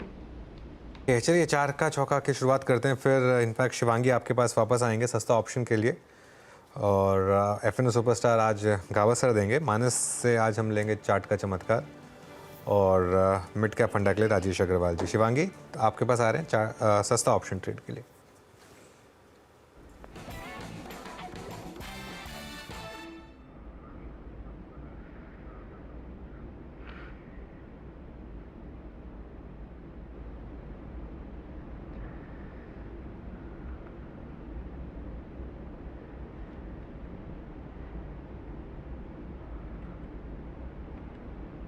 जी, सस्ता ऑप्शन के लिए मैंने चुना है आज M&M। हम देख रहे हैं कि स्टॉक में काफ़ी अच्छा मोमेंटम बना हुआ है, एंड पूरे ही ऑटो स्पेस में एक काफ़ी अच्छा एक्शन है जो इस स्टॉक को एक सेक्टर टेलविंड देते हुए दिखेगी। लास्ट के सेशन में हमने देखा है कि एक कंसोलिडेशन हुआ है एंड सपोर्ट को काफ़ी अच्छी तरह से स्ट्रांगली होल्ड करा, एक नैरो रेंज फॉर्मेशन हुआ है। तो यहाँ पे मेरी राय रहेगी कि हम सस्ता ऑप्शन में ख़रीदारी करें। 1840 के कॉल ऑप्शन में ख़रीदारी करें, इसको करीबन 40 के आसपास ले। 20 का स्टॉप लॉस और इसमें 100 तक के टारगेट्स बनते हुए दिखेंगे। 1840 का call M&M top traded counters में शामिल है आज वायदे बाजार के, और ऑटो स्टॉक्स में ऑफ कोर्स साथ ही साथ यहाँ पर आपको एक मौका तेजी का बन रहा है। 40 पर सजेस्ट किया है, एक अच्छी अपॉर्चुनिटी तेजी की साफ है। FNO सुपरस्टार गाबा जी बताइए आपका ट्रेड। FNO सुपरस्टार मुझे लगता है हैवेल्स इंडिया बढ़िया लगता है, आपको मिलना चाहिए। यहाँ पर 1400 के आसपास ट्रेड कर रहा है। 1390 का स्टॉप लगाएं, 10 रुपया। पॉसिबल है कि 1425 का जोन देखने को मिल सकता है Havells India. Okay, Havells India pick कर रहे हैं। प्रकाश का बसर का आज का FNO सुपरस्टार। चार का चमत्कार के लिए चलते हैं मानस जी के पास। मानस क्या पिक कर रहे हैं आप? देखिए, मेरा रिकमेंडेशन इंडिया मार्ट पे है। इंडिया मार्ट में एक तरह का फ्लैग पैटर्न का ब्रेकआउट देखने को मिला है। कंसोलिडेशन 200 मूविंग एवरेज के ऊपर हो रहा था, आज एक प्राइस ब्रेकआउट है, तो करंट लेवल्स पे इंडिया मार्ट में खरीदारी करनी चाहिए। 2739 आपके स्टॉप लॉसेस रहेंगे और 2860 2860 के आपको टारगेट सेट करने हैं। ये कैश लेवल्स मैंने बताए हैं। ऑप्शन में अगर ट्रेड लेना हो तो 2800 वाला कॉल ऑप्शन लिया जा सकता है। 68 रुपीज पे ट्रेड हो रहा है। इस ऑप्शन में 52 रुपीज का स्टॉप लॉस लगाइए और 100 रुपए की टारगेट आप इस ऑप्शन के लिए भी सेट कर सकते हैं। ओके, चलिए राजेश जी, आपका मिड कैप फंडा।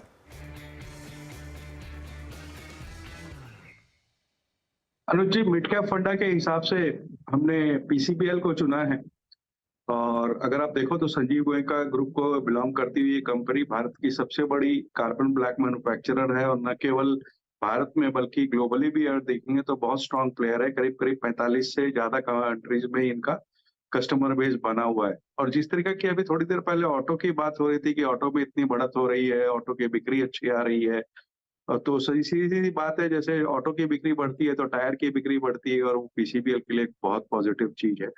एक्सपोर्ट्स ये बढ़ाने की कोशिश कर रहे हैं, टोटल सेल्स में जो एक्सपोर्ट्स का पोर्शन है उसे रेशियो बढ़ाने की कोशिश कर रहे हैं। और सबसे अच्छी बात कंपनी के साथ ये है कि चारों प्लांट में इनके कैप्टिव पावर है, और जो कि न केवल ये लोग खुद यूज करते हैं, जो एक्स्ट्रा होता है वो ग्रिड को बेच देते हैं, तो उसमें भी इनको मुनाफा अच्छा आता है। Q3 के नंबर देखेंगे, 21.5% के आसपास रेवेन्यू में जमता, 52% बॉटम लाइन में जमता, और मुझे लगता है कि ये स्टॉक अगर कम से कम साल भर के अवधि के साथ रखा जाए तो वो 20-25% की बढ़त मौजूदा स्तर से हो सकती है। पीसीबीएल करंट लेवल से 20% तक के रिटर्न्स दे सकता है। 6% की तेजी आज यहाँ पर साफ बनी है। चलिए मैं सारे ट्रेड्स आपके लिए एक बार फिर दोहरा देती हूँ। सस्ता ऑप्शन के साथ हमने शुरुआत की। M&M का 1840 वाला कॉल जो अब 42 पर आ चुका है, ये शिवांगी ने सजेस्ट किया। यहाँ पर टारगेट इनका 100 का है। आगे आप स्टॉप लॉस 20 के आसपास भी लगा सकते हैं। एक अच्छे मोमेंटम में है काउंटर। प्रकाश गाबा को पसंद है हेवल्स 1425 के टारगेट के लिए एक मौका, इन्होंने तेजी का ही पकड़ा है और खरीदारी करनी है यहाँ पर। इंडिया मार्ट फिर आया है रेडार पर मानस के 2860 के टारगेट के लिए मौका साफ दिख रहा है, तेजी करें। और पीसीबीएल जहाँ पर करंट लेवल से भी 20% तक के गेंस बनते हुए दिखाई देंगे, ये पसंद आ रहा है राजेश अग्रवाल को। तो ये वो सभी ट्रेड्स हैं जहाँ पर अच्छा खासा मोमेंटम देखने को मिला है और आप तेजी की पोजीशंस ले सकते हैं। चलिए एक दो और ट्रेड्स आपके लिए लेकर आते हैं। अच्छा, कुछ देर पहले समित ने बात की थी ग्रैन्यूल्स की। अब ग्रैन्यूल्स के साथ साथ फिर बायोकॉन भी हमने विजिट किया। लेकिन आप देखिएगा जो सुबह में एक दो ट्रेड सुझाए गए थे, एक आपका इप्का लैब्स, दूसरा मेट्रोपोलिस हेल्थ। मेट्रोपोलिस तो मुझे याद है अमित सेठ ने इसको मेंशन किया था। यहाँ पर कोई फॉलो थ्रू ट्रेड के लिए अभी भी मौका है क्या जतिन? अगर कोई अगले हफ्ते के लिए कैरी करना चाहता है इप्का, मेट्रोपोलिस, आज के मोमेंटम के बाद सिग्नल आ रहा है क्या चार्ट पर? हाँ देखिए, अगर जो मैं दोनों में से एक ट्रेड पिक करना चाहूंगा तो वो इप्का लैब्स होगा। तो रिसेंटली इप्का लैब्स में हमने देखा है कि आज के ट्रेडिंग सेशन में एक इनसाइड बार पैटर्न को ब्रेकआउट देके ऊपर की तरफ ट्रेड कर रहा है। तो मेरे को लगता है जो ब्रेकआउट है वो सस्टेनेबल है, वॉल्यूम के साथ ब्रेकआउट आया है, तो मेरे को लगता है पॉजिटिव मोमेंटम कंटिन्यू रहना चाहिए up till the levels of 1270 1280 तक। तो अगर जो मेरे को ये दोनों स्टॉक में से कोई एक स्टॉक पिक करना है तो इप्का लैब्स मेरी पसंदीदा पिक रही। ओके, इप्का लैब आज फार्मा में बहुत सारे ट्रेड्स हम लोगों ने पिक किए थे। ग्रैनुअल्स, इप्का, सिंजन, सारे के सारे अच्छा करके गए। आज स्ट्रॉन्ग मूव दिया। 2 बजे हमारी जो कमेंट्री थी उसमें हमने पैरा स्टॉक मार्क किया था। आज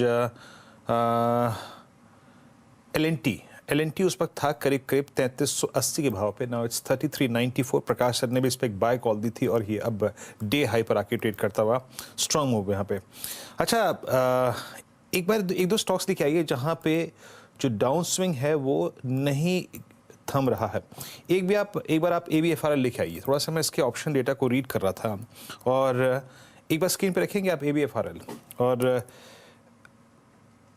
एक सेकंड, मैं इसके ऑप्शन डेटा देख रहा था जरा। यहाँ पर ये 233.85 पे डे लो की ट्रेजेक्ट्री में आके ट्रेड कर रहा है। और मतलब आप समझ लीजिएगा कि 8 फरवरी से जो डाउन स्विंग शुरू हुआ है ना, जो हमने कल भी इस पर डिस्कशन किया था, और आज भी अगर आप देखें इसका डाउन स्विंग रुक नहीं रहा है। आज आई थिंक जो क्लस्टर ऑफ मूविंग एवरेजेस सारे जो लास्ट फाइनल होते हैं 200 150 उस पर आके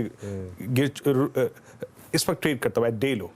क्या व्यू बन रहा है इस पे? आई मीन इतने बड़े 5-7 दिन के लिक्विडेशन के बाद। बिल्कुल वीरू, देखिए कल भी हमारी इस पे बात हुई थी और कल मैंने स्पेसिफिकली इसको इसलिए पिक किया था क्योंकि कल ये मतलब अच्छे नंबर के बावजूद गिर रहा था।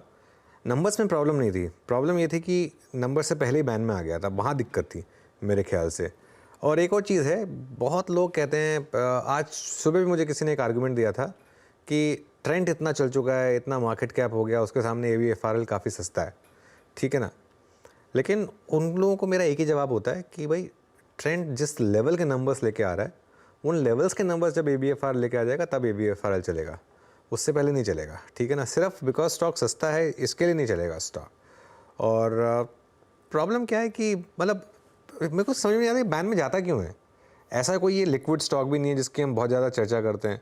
मतलब आपको देख के हैरानी नहीं होती? मतलब बैन में वो स्टॉक जाने चाहिए ना जो हम रोज़ डिस्कस कर रहे हैं, बहुत ज़्यादा मूव्स आ रहे हैं। इसका बैन में जाने का क्या मतलब है? क्यों बैन में रहता है ये? मुझे तो इस चीज़ मतलब हार्डली मैं तो देखा इसमें कोई पोजिशनिंग होती होगी, फिर भी बैन में चला जाता है।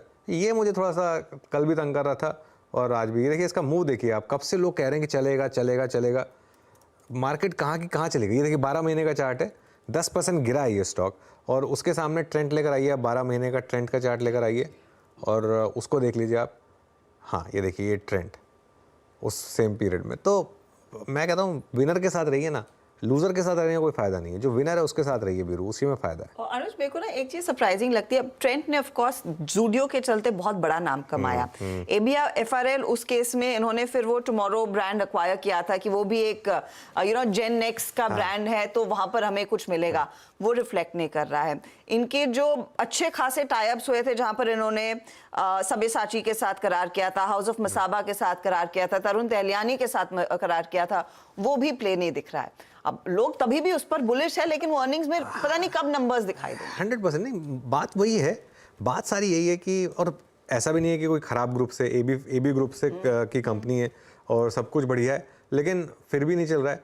मैं एक चीज़ बोलूँगा, ABFRL में ख़रीदने का टाइम आएगा जब किसी दिन ये 5-6% चल के उसके ऊपर टिक जाएगा तब, और ये थोड़ा सा बैन से बाहर निकलना शुरू करे। मतलब बैन में इतना रहता है ना ये, तो फिर मेरे को वैसे ही बैन वाले स्टॉक्स में थोड़ी सी दिक्कत होती है। जो इतना बैन में जाते हैं ना उनमें मुझे वैसे ही दिक्कत होती है मेरे ख्याल से वो, क्योंकि पता नहीं क्यों इतने स्टॉक्स बैन में जाते हैं। खासतौर से ऐसे स्टॉक्स का बैन में जाने का कोई मतलब नहीं जहाँ प्राइस मूव भी ना हो। प्राइस मूव के बाद स्टॉक बैन में जाए ना समझ में आता है, प्राइस मूव से पहले जब स्टॉक्स बैन में जाते हैं ना वो मुझे काफ़ी ख़राब लगते हैं। चलिए, it's like a great batsman जिसकी लीनियज बहुत ही बढ़िया है लेकिन वो रन नहीं स्कोर कर पा रहा है, दिक्कत वहीं पर है। मानस, ये स्टॉक तो आप काफ़ी ट्रैक करते हैं, अब अगली पोजीशनिंग कैसी होगी?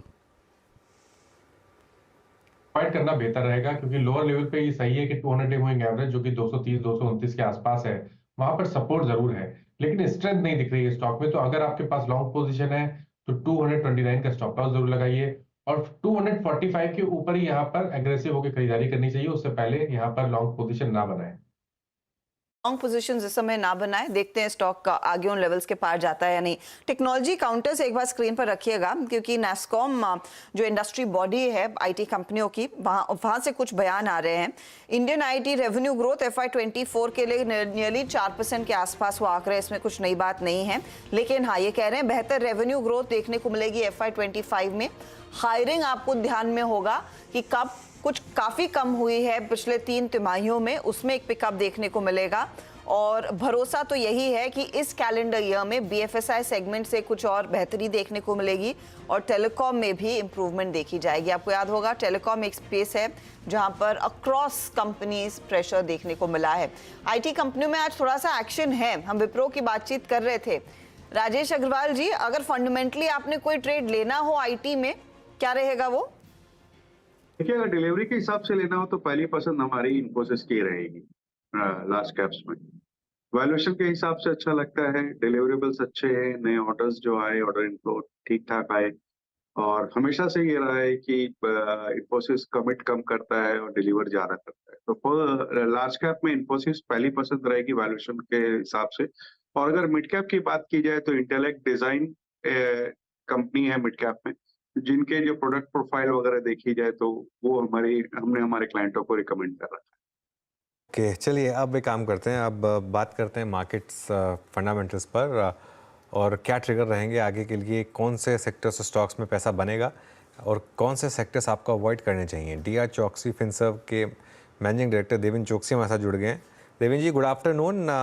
शुरुआत कर लेते हैं आईटी से, क्योंकि अभी अभी नैस्कॉम का एक व्यू आ रहा है कि FY25 में बेटर ग्रोथ एक्सपेक्ट कर रहे हैं, और आज 52 वीक हाई भी लगाया निफ्टी आईटी ने, और काफ़ी स्टॉक्स ने 52 वीक हाई लगाए। यहाँ पर इस समय क्या व्यू बनेगा अब आपका? So good afternoon, Anuj. Well, I guess I think the view is absolutely, I think, very clear given the kind of direction and the guidance given by most of the IT companies. हमें ऐसा एक conviction बैठ रहा है कि अगले 3 या 4 quarter के अंदर some of the larger companies would be receiving the bigger orders and that too for longer tenures. So which means के अगले समय के लिए जिसकी हम बातचीत कर रहे हैं, अगले 2 साल, 3 साल, 5 साल की जो विजिबिलिटी की बात कर रहे हैं, that visibility is now coming forward, I think, after a lull of last, I think, 12-24 months. So that is first important point. Second most important point, most of the IT companies are today finding a major amount of traction, largely because of the adoption of new technologies that most of their customers are asking for. In particular, जो development AI space के अंदर जा रहा है, वहाँ पे I think every company is trying to beat their work with their contract from their customers, so that is again giving the larger confidence. Third important area जिसके अंदर जो नास्कॉम की भी बात की है, उसके अंदर आई थिंक एक क्लाउड कंप्यूटिंग की जो स्पेस है, वहाँ पे जो companies are basically getting into systematically, some of the large companies are also yet not, I think, there in the cloud computing space. They are also registering, उनका भी I think आज की तारीख में cloud computing की तरफ का एक मोड़ रहा है। तो शायद मैं ऐसा समझता हूँ कि all these 3-4 factors are now building a sufficient amount of visibility for our Indian IT companies. और जो mid tier segment के अंदर जो companies जो engineering R&D space के अंदर है, उनके लिए डेफिनेटली समय अच्छा जा रहा है, because I think they are receiving the orders and they are showing the sustainability for 20% plus kind of a execution growth. So that is where I believe that I think the companies will remain positive. Maybe corrective downside in the market will give better returns out of the investment if one is holding it for 2 years and above kind of a period. Okay, Devendra ji नमस्कार। वीरेंद्र बोल रहा हूँ Delhi studio से। एक बार director साहब screen पे रखिएगा HDFC AMC eight 3874। HDFC का ये ऑल टाइम हाई है, और 2019 के बाद इस बार HDFC AMC का मूव ये रहा शार्प वर्टिकल। 11 अप्रैल को इसका भाव था करीब 1700 रुपये, आज इसका भाव है 3900 रुपये। देवेंद्र जी, आई मीन जिस प्रकार के हर महीने SIPs आ रहे हैं, ये प्राइसेस और आई थिंक ये प्राइस परफॉर्मेंस जस्टिफाई कर रही है। आपका AMC कंपनियों पर व्यू क्या है, अगर आप एग्जैक्टली HDFC AMC पर ना बोल पाए तो? तो ओवरऑल जो पहले 5 या 6 AMCs है, उनके लिए आई थिंक एक अच्छा कारण ये भी है कि over a period of time I think they have distributed their network I think in a systematic manner, so that I think they are collecting a significantly larger amount of SIP on a sustainable basis. So that is one positive thing which is happening in their favor. And some of the newer AMCs which are coming in, they will have to come up with a niche product, including I think the products like ETF के जहाँ पे mass market को आप appeal कर पाओगे because of the lower cost involved in it. मेरा ऐसा मानना है कि I think overall I think जो पहले 5 या 6 AMCs है, इसके बीच में करीबन 80% से 90% के बीच में I think total AUM cornered हुआ है। I think those AMCs would remain relatively more stronger play. 2 or 3 things. One, of course, I think currently 18,000 crore per month का जो SIP का एक नॉर्म बैठा है, हम समझते हैं कि जो हिसाब से नए 40 लाख अकाउंट हर महीने ऐड होते जा रहे हैं, तो सालाना करीबन 5 करोड़ की एक रन रेट आ गई। 14 करोड़ अकाउंट जो डिपॉजिटरी में है, उनके सामने अगले 3 साल के अंदर ये साइज डबल होने जा रही है। So from that perspective, I believe that I think the majority of the AMCs, including the larger ones particularly, will have relatively better times going forward. HDFC AMC in particular has underperformed for a longer period of time, and now I think the market performance के साथ में AMC catch up कर रही है. So it's a good thing to get recognized. I think when the market starts performing, the stock is also giving the return out of it. अच्छा, ये थोड़ी एक बेसिक गलती हुई है फ्लैश में। स्पाइस जेट ने नई बोली सबमिट करी है। स्पाइस जेट के MD अजय सिंह ने बोली सबमिट करी है। अलग अलग एंटिटीज़ हैं दोनों। स्पाइस जेट की तरफ से नहीं है, वो कंपनी की तरफ से नहीं है। स्पाइस जेट के CMD अजय सिंह और बिजी बी एयरवेज ने सबमिट की है ये बिड। अच्छा चलिए अब कुछ और स्टॉक्स की बात करते हैं। एक बार जरा ऑटो स्टॉक्स पर बात हो जाए देवेन, क्योंकि काफ़ी अच्छा मोमेंटम देखा है हमने यहाँ पर टाटा मोटर्स और M&M जैसे स्टॉक्स में। यहाँ पर क्या व्यू बन रहा है? I think absolutely very convince Anuj कि आई थिंक यहाँ पे से जो कमर्शियल व्हीकल की जो जर्नी है वो बिग टाइम अनफोल्ड हो रही है।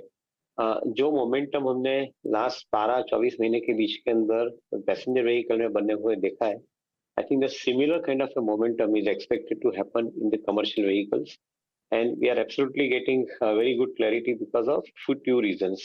One, the way in which infrastructure के ऊपर जो funds spent होते जा रहे हैं, I think the new demand getting generated from that segment.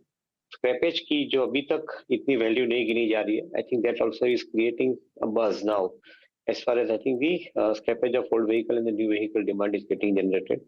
And eight the same time industry का जो एक्सपेंशन चल रहा है तो लॉजिस्टिक के साथ में जुड़ा हुआ बिजनेस आई थिंक आगे बढ़ रहा है।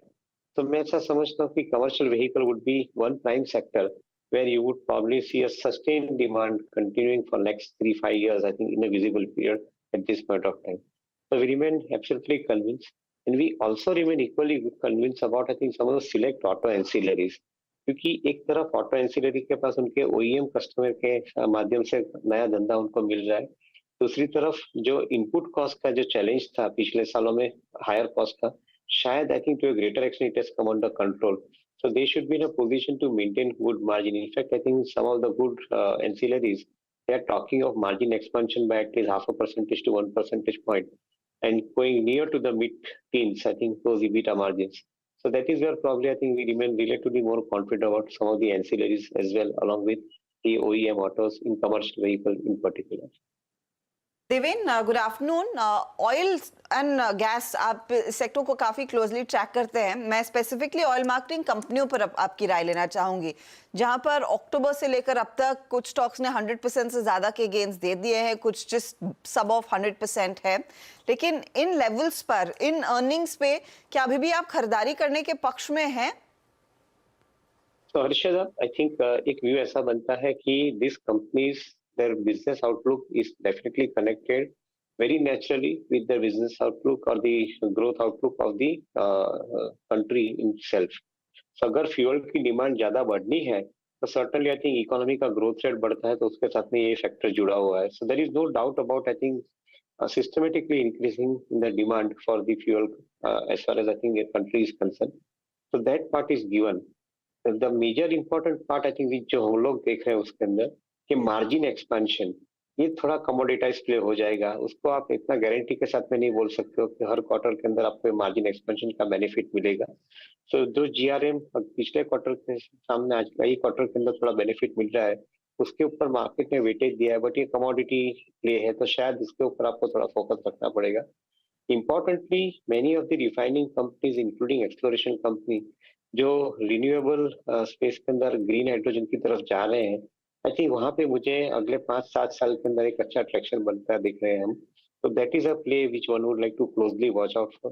May be the market has factored that possibility very soon in too early I think I would say. तो शायद यहाँ पे ये भाव के अंदर नई एंट्री लेना के लिए जगह, उसकी जगह पे थोड़ा करेक्टिव डाउन साइड के अंदर लेना मैं ज्यादा मुनासिब समझता हूँ।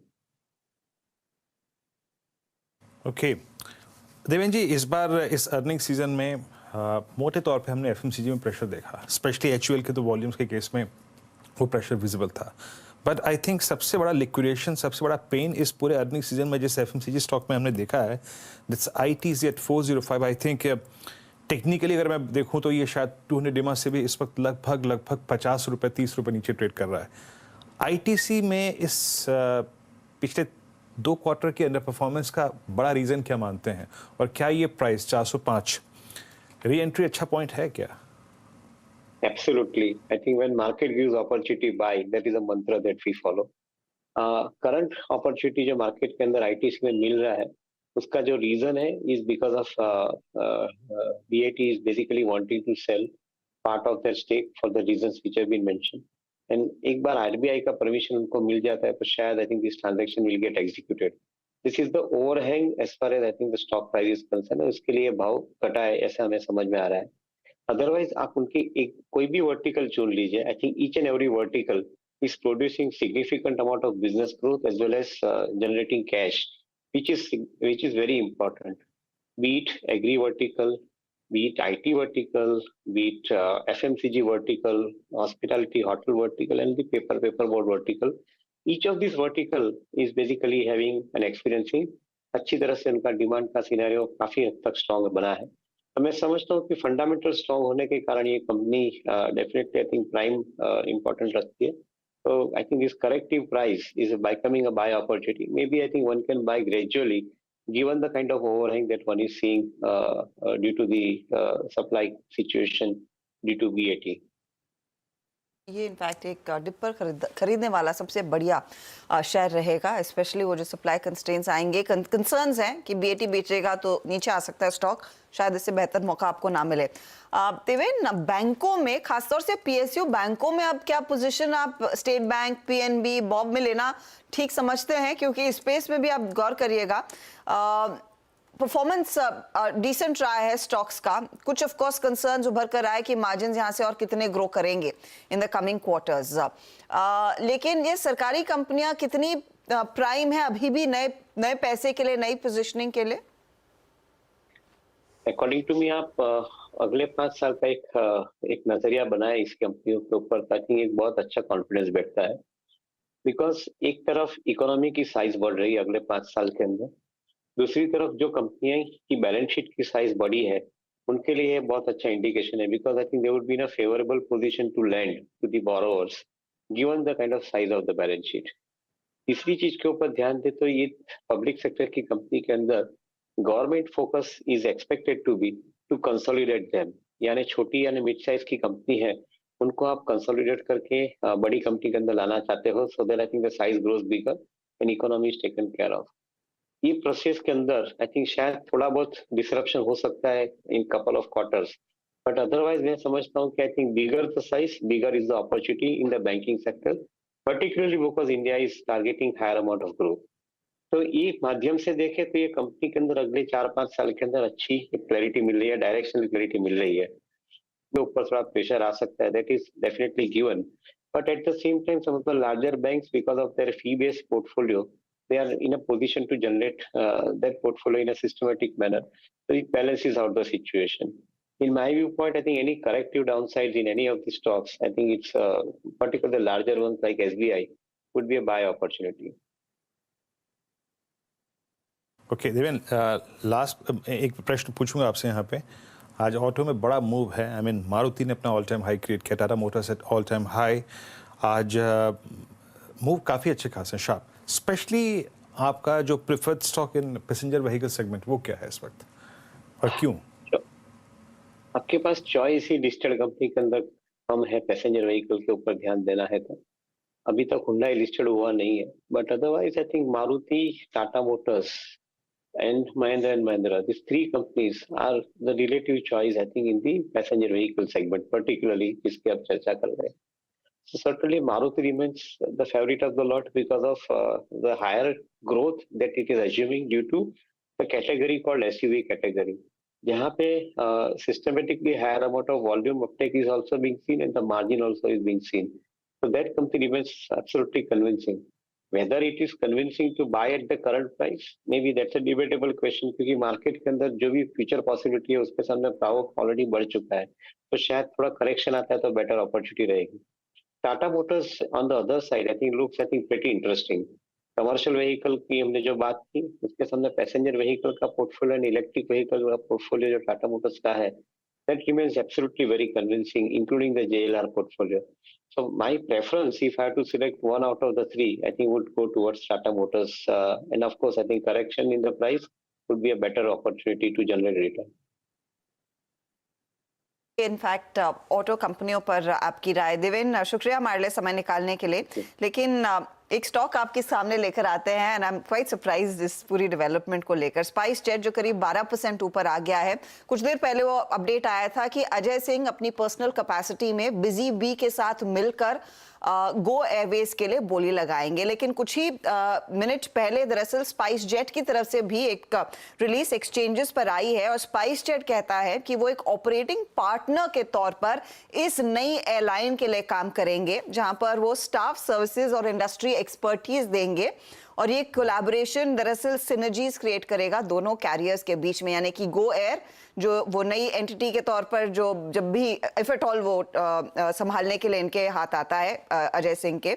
अनुज, मेरे को तो सबसे दिलचस्प बात ये लग रही है कि कंपनी स्पाइस जेट, जिसकी हालत हम सब जानते हैं, वित्तीय हालत क्या है और इनकी फ्लाइट शेड्यूल की सिचुएशन क्या है, वो ये कहते हैं कि ये सर्विस प्रोवाइडर अगर दोनों साथ में आ जाते हैं एक सिग्निफिकेंट अपॉर्चुनिटी रहेगी रेवेन्यू एक्सपेंशन के लिए। किसके लिए रहेगी वो अपॉर्चुनिटी? ये इंटरेस्टिंग है। इसे कहते हैं राम मिलाए जोड़ी।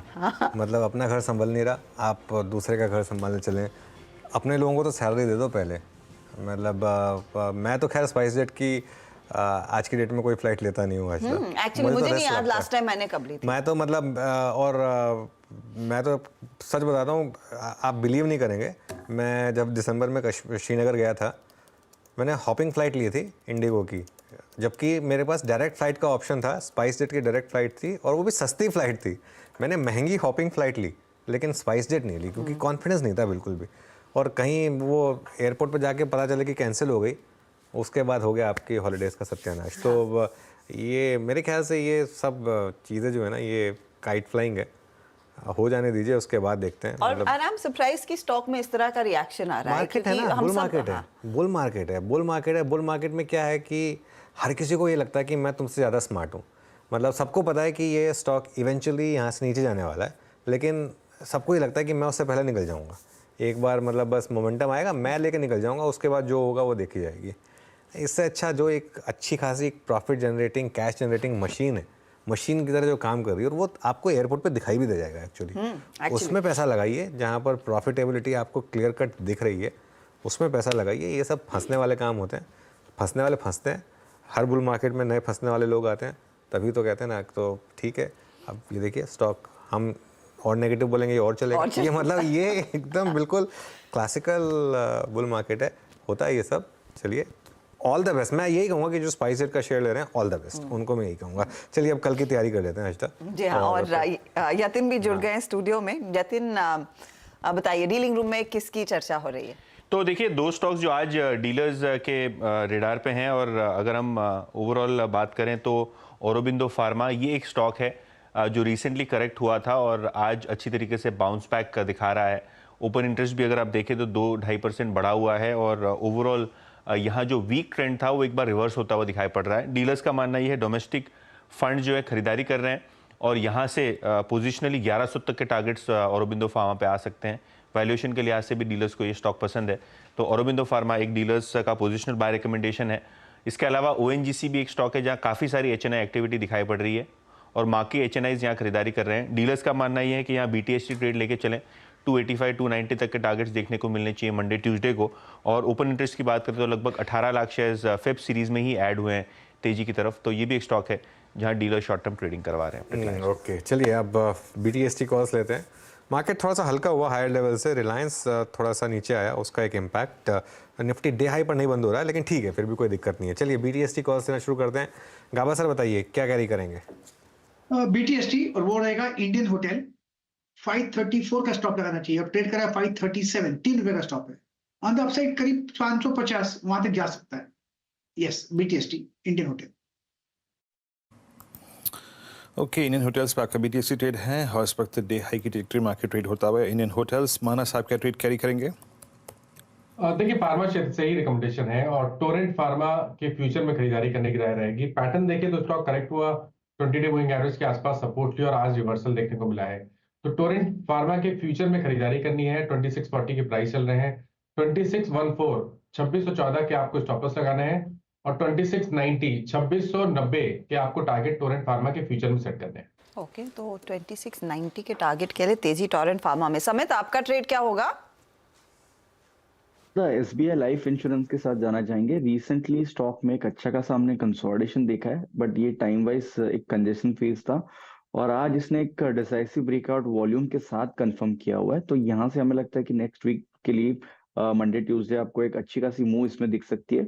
1560 का यहाँ पे हम टारगेट मान के चलेंगे और इसको जो स्टॉप लॉस आपको लगाना है वो 1460 का लगा। ओके, चलिए, तो ये SBI लाइफ। जतिन, आपका ट्रेड मंडे के लिए? जी, मेरा ट्रेड जो होगा वो HDFC लाइफ में होगा। तो HDFC में लाइफ में हमने देखा है कि 2 दिनों का एक कंसोलिडेशन ऊपर की तरफ ब्रेक कर रहा है, तो मेरे को लगता है कि इसमें जो मोमेंटम है वो कंटिन्यू रह सकता है मंडे ट्यूसडे तक। 608 हमारा लक्ष्य होगा और इसमें मैं स्टॉप लॉस 583 का लगा के लॉन्ग साइड की तरफ ट्रेड लेना चाहूंगा। HDFC लाइफ भी तेजी की तरफ ही आ रहा है। जो भी ट्रेड आए हैं वो तेजी की तरफ ही आए हैं हमारे जानकारों की तरफ से। लेकिन आज की क्लोजिंग और स्पेशली अगले हफ्ते के लिए ट्रेड क्या बनता दिखाई देता है, उस पर एक बार राय आपके लिए फिर लेकर आएंगे। ध्यान रहे, निफ्टी 122 पॉइंट ऊपर है 22,033 के लेवल्स पर। निफ्टी बैंक में जो 300 पॉइंट से ज्यादा की तेजी हुई थी वो थोड़ी सी अब कूल ऑफ की है। अब सिर्फ 124 अंकों का ही इजाफा देखने को मिला है, वरना हम एक बहुत ही दिलचस्प क्लोज की तरफ बढ़ रहे थे। लेकिन अभी भी it's not bad Anuj. It's not bad, लेकिन मतलब मैं तो यही कहूँगा कि क्लोज की कैरी करें आप अपनी लॉन्ग पोजीशंस को और बहुत ज़्यादा जल्दबाजी ना करें प्रॉफिट बुकिंग की, क्योंकि ये वाली जो मार्केट है अब सीधा 22,400 से 22,500 के टारगेट ओपन कर रही है निफ्टी में। तो इसके लिए लॉन्ग कैरी करें, लॉन्ग ऐड करें। मंडे को आपको एक और अपॉर्चुनिटी मिलेगी शायद लॉन्ग ऐड करने की, या तो डिप पे मिलेगी या 22,126 क्रॉस करने पे मिलेगी। दो में से एक चीज़ होगी, वो दोनों केसेस में आप लॉन्ग में ऐड करने के लिए तैयार रहिए। और एक चीज़ मैं कहूँगा कि बैंक निफ्टी में भी अब बॉटम बनने की तैयारी हो रही है। बस एक दो और ऐसे क्लोज हो जाएं, भले ही लास्ट का आधे घंटे में फिर थोड़ा स्लिप आ गया बैंक निफ्टी में, लेकिन फिर भी यहाँ पर भी साइंस दिख रहे हैं कि थोड़ा सा कि बॉटम फॉर्मेशन बैंक निफ्टी में भी हो रहा है। देखिए लास्ट में फिर थोड़ा सा नीचे आया ज़रूर, लेकिन ठीक है, डे लो से फिर भी थोड़ा ऊपर ही रहा। तो निफ्टी में कैरी करें, और मतलब खुद कैरी सब निफ्टी में करें, लेकिन बैंक निफ्टी में अभी भी कैरी नहीं करें, कैरी निफ्टी में करें, क्योंकि यहाँ पर कोई ना कोई स्टॉक संभाल लेता है। कभी रिलायंस, कभी L&T, कभी ICICI बैंक, कभी भारती, कभी टाटा मोटर्स, ये आपको मिलता रहेगा मेरे ख्याल से। जी हाँ, तो बेसिकली तेजी का जो मूड बना है इस पूरे हफ्ते वो कैरी करना है, उसमें कोई दो राय नहीं है। 22,036 के आसपास आपको इस समय निफ्टी दिखाई देगा। अच्छा, इस बीच एक ट्रेड जिस पर मेरी नजर गई जब हम बात कर रहे थे BTST ट्रेड्स की, समय देखिएगा पिडिलाइट का शेयर प्लीज 2% जाते जाते ऊपर आ चुका है और OI एडिशन करीब 5% का मिनटों में ये मूव आया है 2712 पर, और नियरली ये डे हाई के आसपास ही है जो 2714 का था कुछ ही देर पहले। तेजी ले इन लेवल्स पर इस समय? ये देखिए, वैसे तो ये एक ट्रेडर्स फेवरेट काउंटर नहीं है, बट लास्ट जो 15-20 मिनट में इसमें एक डेवलपमेंट हुई है, प्राइस के साथ इसमें वॉल्यूम के साथ एक स्ट्रॉन्ग मूव आ चुकी है। तो यहाँ से हमें लगता है कि ये करंट लेवल पे भी एक अच्छा पोटेंशियल BTST कैंडिडेट हो सकता है, क्योंकि इसने एक बुलिश पेनेंट से ब्रेकआउट यहाँ पे कंफर्म किया हुआ है। तो यहाँ पे एटलीस्ट एक फॉलोअप मूव आपको मंडे को इसमें दिख सकती है। तो 2755 2760 के इसके टारगेट्स आपको प्रॉब्ली मंडे या ट्यूसडे तक दिख सकते हैं। तो इसलिए BTST कैंडिडेट के तौर पे आप ये करंट लेवल पे पीरियड यहाँ पे अगर बाय करते हैं तो 2685 का यहाँ पे स्टॉप लॉस रहेगा। ओके, चलिए अभी काम करते थोड़ा से ट्रेड्स को देख, मतलब ये पिडिलाइट के बाद जरा एक बार मैं आपको दिखाता हूँ कि आज के जो लॉन्ग शॉट थे वो कैसे रहे, और लॉन्ग अनवाइंडिंग और आई थिंक जो शॉर्ट कवरिंग का आंकड़ा था वो क्या था। क्योंकि क्लोजिंग ठीक ठाक है, इसमें कोई राय नहीं है, बट 22,035 यानी हम 22,000 के लेवल को अपने साथ सिक्योर करके ले जा रहे हैं। आपकी स्क्रीन पे आएगा लॉन्ग के स्टैट्स, ये एग्जैक्टली पैरेलली अलाइंड है। आई मीन कल भी 87 फिगर थी, आज भी वही है, और मेरे ख्याल से कल भी 47 थे शॉर्ट कवरिंग, शॉर्ट 36 और लॉन्ग अनवाइंडिंग 15। लॉन्ग्स को देखते हैं। देखिए आज फार्मा का पूरा दबदबा था, along with some banks and auto.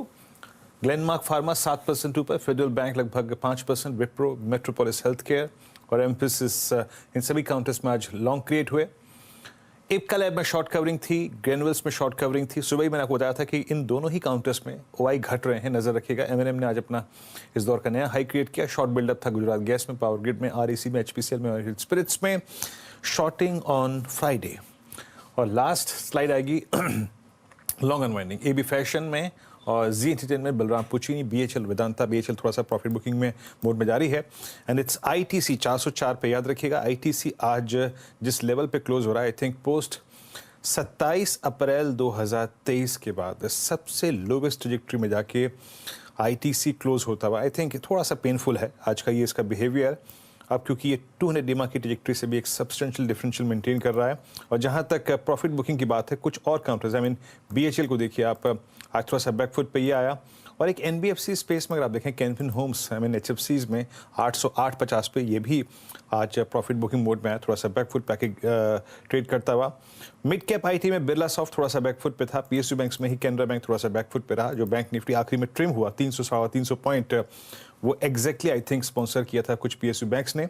और एक बार आप आईआरसीटीसी को और देखिए, ये भी 943 पे 70 पे ट्रेड करता हुआ। मानस आईआरसीटीसी के क्लोज थोड़ा सा निराशाजनक, कल हमने ट्रेड पे किया था अप्रॉक्सीमेटली फर्स्ट इंस्टेंस में ही खुलते साथ बाजार, उसके बाद ये मूव भी अच्छा देके गया 975 तक का। तो कोई खास लेवल इसके लिए आईआरसीटीसी के लिए? देखिए मेरे लिए 920 का एक जो सपोर्ट है वो बहुत ही अहम है। जब तक उसके ऊपर ट्रेड करता रहेगा, आई थिंक आईआरसीटीसी में आप बने रह सकते हैं। मैं अभी भी उम्मीद कर रहा हूँ शायद कंसोलिडेशन के बाद जब ब्रेकआउट देखने को मिलेगा तो आपको 1000 रुपए तक के भाव स्टॉक में देखने को मिल सकते हैं।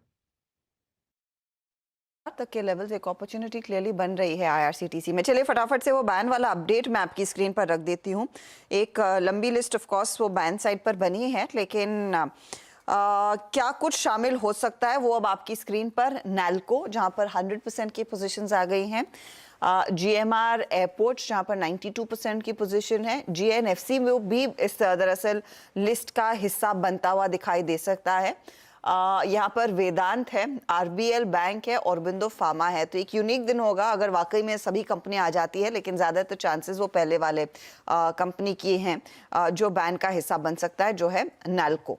अब ये अगर कंपनी आती है तो क्या निकलेगा, कहां पर पोजीशन कूल ऑफ हुई है, तो उसमें बायोकॉन, अशोक लेलैंड, सेल, बलरामपुर चीनी और डेल्टा कॉप है। ये फिलहाल वो अपडेट है कि ये कंपनियां दरअसल बैन से बाहर निकल आ सकती है, लेकिन शामिल होने वाले स्टॉक्स में आपको नैल्को पर ध्यान देना है जहां पर 100% से ज्यादा की पोजीशंस खड़ी हो चुकी है। चलिए ये अपडेट आपकी स्क्रीन पर। लेकिन आज ऑफ कोर्स फ्राइडे है और हर फ्राइडे को खिलाड़ी नंबर 1 के विजेता से बातचीत होती है। एक दिलचस्प हफ्ता रहा। इनफैक्ट पिछले 3 हफ्तों के विजेताओं के बीच मुकाबला था ये, जिसमें अमित सेठ, ब्रिजेश एल और रूपक डे के बीच मुकाबला था। इनफैक्ट कल तक रूपक स्ट्रगल कर रहे थे, लेकिन आज एक कमबैक किया। इवेंचुअल क्लोज उनका -1% के आसपास है। 11 सवा 11 के आसपास ब्रिजेश और अमित के बीच एक कांटे की टक्कर थी, लेकिन ब्रिजेश के ट्रेड ज्यादा जमे, 15% से ज्यादा के रिटर्न्स इनके बने। अमित दूसरे स्थान पर 10.5% के रिटर्न्स कमाते हुए दिखाई दिए। तो एक अच्छा परफॉर्मेंस वैसे दोनों की तरफ से आया। ब्रिजेश कांग्रेचुलेशंस। इनफैक्ट वो सौदे भी आपकी स्क्रीन पर लेकर आएंगे जिन्होंने सबसे ज्यादा योगदान दिया आपके पोर्टफोलियो में। लेकिन मार्केट को आप अगले हफ्ते के लिए कैसे पढ़ रहे हैं, इस क्लोजिंग को कैसे रेट कर रहे हैं? Good afternoon madam. सो मुझे लगता है कि जैसे कि मेरा जो मानना था कि जो वेडनेसडे के पर जो तेजी देखने को मिला वो बरकरार है, और 22,000 का जो क्लोज जो देख रहे हैं, तो मुझे डेफिनेटली लग रहा है कि ये जैसे कि अनुज ने बताया 22,400 के आसपास एक मोमेंटम देखने को मिलेगा। नीचे वही मैं लेके चलूंगा, 21,800 का स्टॉप लॉस मेंटेन करूंगा, और ऊपरी तरफ में मुझे लगता है और 400-500 पॉइंट का एक मोमेंटम देखने को मिलना चाहिए। हालांकि एक्सपायरी के लिए और 2 हफ्ते बचे हैं अभी, तो काफी स्पेस है। टेक्निकली भी जो हम ऑसिलेटर्स के वगैरह बात करते हैं उसमें भी काफी स्पेस दिख रहा है। तो मुझे लग रहा है कि 22,400 22,500 का एक लेवल हमें देखने को मिलना चाहिए। मैं पॉजिटिव व्यू लेके चलूंगा मैडम। पॉजिटिव व्यू रहेगा, लेकिन जिन ट्रेड्स ने सबसे ज्यादा आपको रिटर्न कमा कर दिया है, जिसमें फेडरल बैंक है, इप्का है, रेडिंगटन है, कल्याण है, इसमें से कौन सा कॉन्फिडेंटली अगले हफ्ते के लिए कैरी किया जा सकता है? मैडम जो एक तो आज का एक ट्रेड था एसबीआई लाइफ, जो काफी जिसका क्लोज काफी स्ट्रांग आ रहा है, जो 1500 के ऊपर आ रहा है। तो मुझे लगता है ये मोमेंटम और एक 50 रुपए के लिए चलना चाहिए। तो एसबीआई लाइफ है। फेडरल बैंक में मैंने काफी जल्दी बुक कर दिया था, क्योंकि वो जो लॉट साइज के हिसाब से मैं देख रहा था, अगर कोई ट्रेडर एफएनओ में भी पोजीशन लेता है तो काफी बड़ा पोजीशन बन जाता है। बट जिस हिसाब से उसमें बाइंग आया तो मुझे लगता है कि काफी स्ट्रांग बाइंग है। तो आई थिंक फेडरल बैंक एक बहुत अच्छा बेट रह सकते हैं नेक्स्ट वीक के लिए। एसबीआई लाइफ में भी मुझे लगता है कि हमें पोजीशंस बनाने चाहिए। अगर किसी के नहीं है तो बीटीएसटी के नजरिए से भी देख सकते हैं एसबीआई लाइफ। मुझे लगता है काफी अच्छा मोमेंटम देखने को मिलेगा नेक्स्ट वीक में। ओके तो ये फिलहाल कुछ स्टॉक्स जो अगले हफ्ते भी अच्छा खासा मोमेंट दिखा सकते हैं, एसबीआई लाइफ, और आज हमारे बीटीएसटी साइट पर भी एसबीआई लाइफ का ही ट्रेड आया था। शुक्रिया ब्रजेश। क्लोजिंग पर जाएं उससे पहले आप देखिएगा इस समय जिस तरह की स्थिति उभर कर आई है, मिड कैप्स का पूरा जोश, और ऑफ कोर्स निफ्टी बैंक भी करीब करीब 132 अंकों की बढ़त पर कारोबार करता हुआ दिखाई दिया है। जाते जाते पावर ग्रिड, बीपीसीएल जैसे काउंटर्स में कुछ कुछ करेक्शन देखने को मिला है, लेकिन कुल मिलाकर एक बेहतर सत्र। इनफैक्ट एचयूएल, वीरू मेंशन कर रहे थे आईटीसी का स्टॉक, लेकिन एचयूएल पर भी आपकी नजरें होनी चाहिए, जहां पर हमने देखा एक अच्छा खासा मोमेंटम क्लोजिंग तक आ रहा है। करीब 1.25% की तेजी में ये काउंटर जाकर टिक रहा है। मानस, एक बार व्यू हो जाए उसके बाद ऑफ कोर्स वॉल पर चलेंगे, इस क्लोज को समेटेंगे। तो देखिए, हिंदुस्तान यूनिलीवर की जहां तक बात है, लोअर लेवल पे बाइंग इंटरेस्ट जरूर देखने को मिला है, लेकिन कंफर्मेशन रिवर्सल का अभी भी नहीं आया है। जब तक 2400 रुपए के ऊपर ट्रेड ना करने लगे, उसके ऊपर सस्टेन ना करने लगे, तब तक मेरे ख्याल से यहां पर खरीदारी नहीं करनी चाहिए। चलिए, कुल मिला के ये वीकेंड अपने साथ 22,000 तो लेके जा रहा है। राजेश अग्रवाल जी, क्लोजिंग कैसी लग रही है? हालांकि आप फंडामेंटल एनालिस्ट हैं, लेकिन 22,500 तक का सफर लग रहा है आपको आगे के लिए? बिल्कुल लग रहा है। मुझे लगता है कि थोड़ी हल्की फुल्की करेक्शन कहीं आए तो आए। इलेक्शन तक हम बहुत तेजी के मूड में हैं, और बहुत छोटी अवधि में लगता है कि 22,500 मेरे ख्याल से आ सकता है।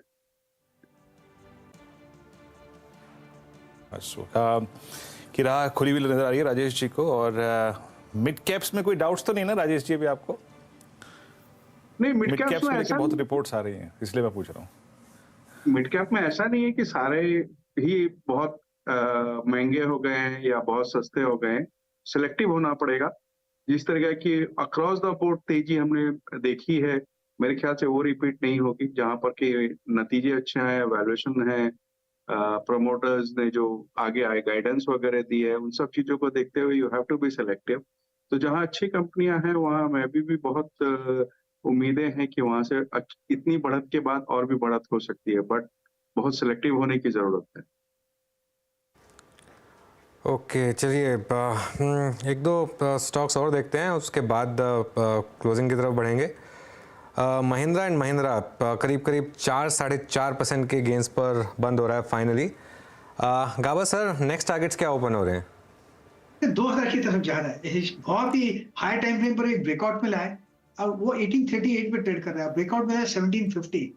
नियर टर्म में मैं कहूंगा 1900 का टारगेट होना चाहिए, स्टॉप होगा 1800 का, लेकिन जा रहा है 2000 की तरफ। It's a matter of time, वहां तक जाना चाहिए। It's a buy on this stock Mahindra and Mahindra. In fact आज का टॉप परफॉर्मिंग काउंट है, लेकिन 1.5 मिनट बचे हैं इस क्लोज को आपकी स्क्रीन पर समेटते हैं, जहां पर एक अच्छा खासा मोमेंटम आज के दिन देखने को मिला। इनफैक्ट आज का हाई 22,068 था, 22,038 यानी कि 30 पॉइंट नीचे उसके इस समय वो क्लोज बनता दिखाई दिया। 127 अंकों की बढ़त पर आज ये मार्केट क्लोज हो रहा है। निफ्टी बैंक दिन के दौरान 350 पॉइंट तक की तेजी इसने दिखाई थी, 300 पॉइंट तक की तेजी दिखाई थी, लेकिन फिलहाल 150 पॉइंट के गेन के साथ ये अपनी क्लोज दिखाएगा। मिड कैप में भी करीब 280-84 अंकों की बढ़त पर ही क्लोज बनता दिखाई देगा। निफ्टी आईटी आज का हुक्म का इक्का रहा है, करीब 1.25% तक के गेन्स बने हैं वहां पर। विप्रो जैसे काउंटर्स की तरफ से एक भरपूर तेजी का मूव बना, लेकिन इसके साथ ही आप देखिएगा इन्फोसिस जैसे काउंटर्स में भी जोश पूरा था, लेकिन इनसे ज्यादा रफ्तार दिखाई है ऑटो कंपनियों में। ऑटो इंडेक्स आपकी स्क्रीन पर फटाफट से लेकर आते हैं, जहां पर आज ध्यान दीजिएगा करीब 2-2.25% तक के गेंस बनते दिखाई दिए हैं। M&M 4% ऊपर जाकर टिक रहा है, 2.5% तक की तेजी बजाज ऑटो में, मारुति में 2-2.25% तक की तेजी। ये 3-4 काउंटर्स वैसे भी 52 वीक नए 52 वीक हाइस पर क्लोज दिखाने में कामयाब हैं। फिर इसके नीचे ऑफ कोर्स हीरो मोटोकॉर्प, आपका टाटा मोटर्स, इन सारे काउंटर्स का भी योगदान है। टीवीएस मोटर्स ने तो 1 लाख करोड़ का मार्केट कैप भी आज के आज हासिल किया। तो ये सारे वो काउंटर्स जहां पर एक आउट परफॉर्मेंस बनता हुआ दिखाई दिया है। इसके साथ आप गौर करेंगे जहां पर एक मोमेंटम रहा, L&T दिग्गजों में पूरी तरह से सपोर्ट कर रहा है इस मार्केट को। SBI लाइफ की हम चर्चा कर रहे थे, वो तेजी का खिलाड़ी रहा है आज के दिन। टाटा कंज्यूमर से करीब 1.5% तक का इजाफा देखने को मिला। ये गेनर्स रहे। बैकफुट पर पावर ग्रिड, ONGC, SBI जैसे काउंटर्स, और आज रिलायंस इंडस्ट्रीज थोड़े से बैकफुट पर था, लेकिन ऑफ कोर्स L&T ने अपना काम किया। ये कुछ लूजिंग एंड पर काउंटर्स रहे। दो स्टॉक्स मैं आपको दिखा देती हूं। एक ग्लेनमार्क फार्मा, कॉनकॉल के बाद जोरदार तेजी, 6-7% का इजाफा। लेकिन दूसरी तरफ गुजरात गैस जो 7% टूटा है आज नंबर्स के बाद, जो डाउनग्रेड्स आते हुए ब्रोकरेजेस की तरफ से आए हैं। तो ये इनफैक्ट वो बड़े मूव्स थे मिड कैप साइड पर या फिर वायदे बाजार के साइड पर। लेकर आते हैं आपके लिए हीट मैप। आज का क्लोज कैसा दिख रहा है? तेजी की तरफ ज्यादा सौदे बनते दिखाई दिए हैं। ऑफ कोर्स हमने देखा Wipro, Tata Motors, M&M, hero, TCS, Tata consumer, ये सारे वो तेजी वाले ट्रेड्स। और हालांकि ONGC, पावर ग्रिड, SBI, तो PSU कंपनियां इस हफ्ते के क्लोज पर हमने देखा है थोड़े से बैकफुट पर थोड़ी सी मुनाफा वसूली करते दिखाई जरूर दिए हैं। चलिए लेकर आते हैं आपके लिए सीधा सौदा का अपडेट भी। आशीष और नीरज के बीच वाला मुकाबला, और वहां पर आप गौर करें तो काफी इंटरेस्टिंग ट्रेड्स आए। ईपैक ड्यूरेबल कंपनी के मैनेजमेंट से हम बात कर ही रहे थे इस कार्यक्रम में, 6% की तेजी उधर। BDL 3% भागा, भारत फोर्ज में 2-2.5% की तेजी, रतन एंटरप्राइजेस में भी खरीदारी देखने को मिली, 1-1.5% के रिटर्न्स उनके बने हैं। नीरज ने राइटली पकड़ा था गुजरात गैस मंदी की तरफ, लेकिन तेजी में रखे KPI ग्रीन, न्यूजेन सॉफ्टवेयर और अंबर एंटरप्राइजेस, ये स्टॉक्स भी आउट परफॉर्मर्स रहे हैं आज के। बिल्कुल हर्षदा, और 50 वीक हाई पे आज निफ्टी IT क्लोज हुआ, और निफ्टी के लिए ये इसका सेकंड बेस्ट क्लोज था इससे पहले, यानी करीब करीब आप समझ लीजिएगा कि 15 जनवरी को हम इस ट्रैजेक्टरी में जाके बंद हुए थे। तो निफ्टी के लिए एक स्ट्रॉन्ग क्लोज, निफ्टी IT के लिए स्ट्रॉन्ग क्लोज, और निफ्टी बैंक के लिए भी एक अच्छा क्लोज था। हालांकि हम बाद में थोड़ा सा बैकफुट पे आए, पर ये हफ्ता आज जाते जाते काफ़ी अच्छे खासे मूव जनरेट करके गया। Let's hope best for the next week as well. और अगले हफ्ते हम बिना अर्निंग्स के फ्लोट करेंगे US क्रूड और साथ ही साथ अपने संकेतों के ऊपर। हर्षदा और मुझे दीजिए इजाज़त, और आपसे अगली मुलाकात होगी सोमवार को सुबह सुबह मॉर्निंग कॉल में और मुनाफे की तैयारी में। तब तक के लिए नमस्कार।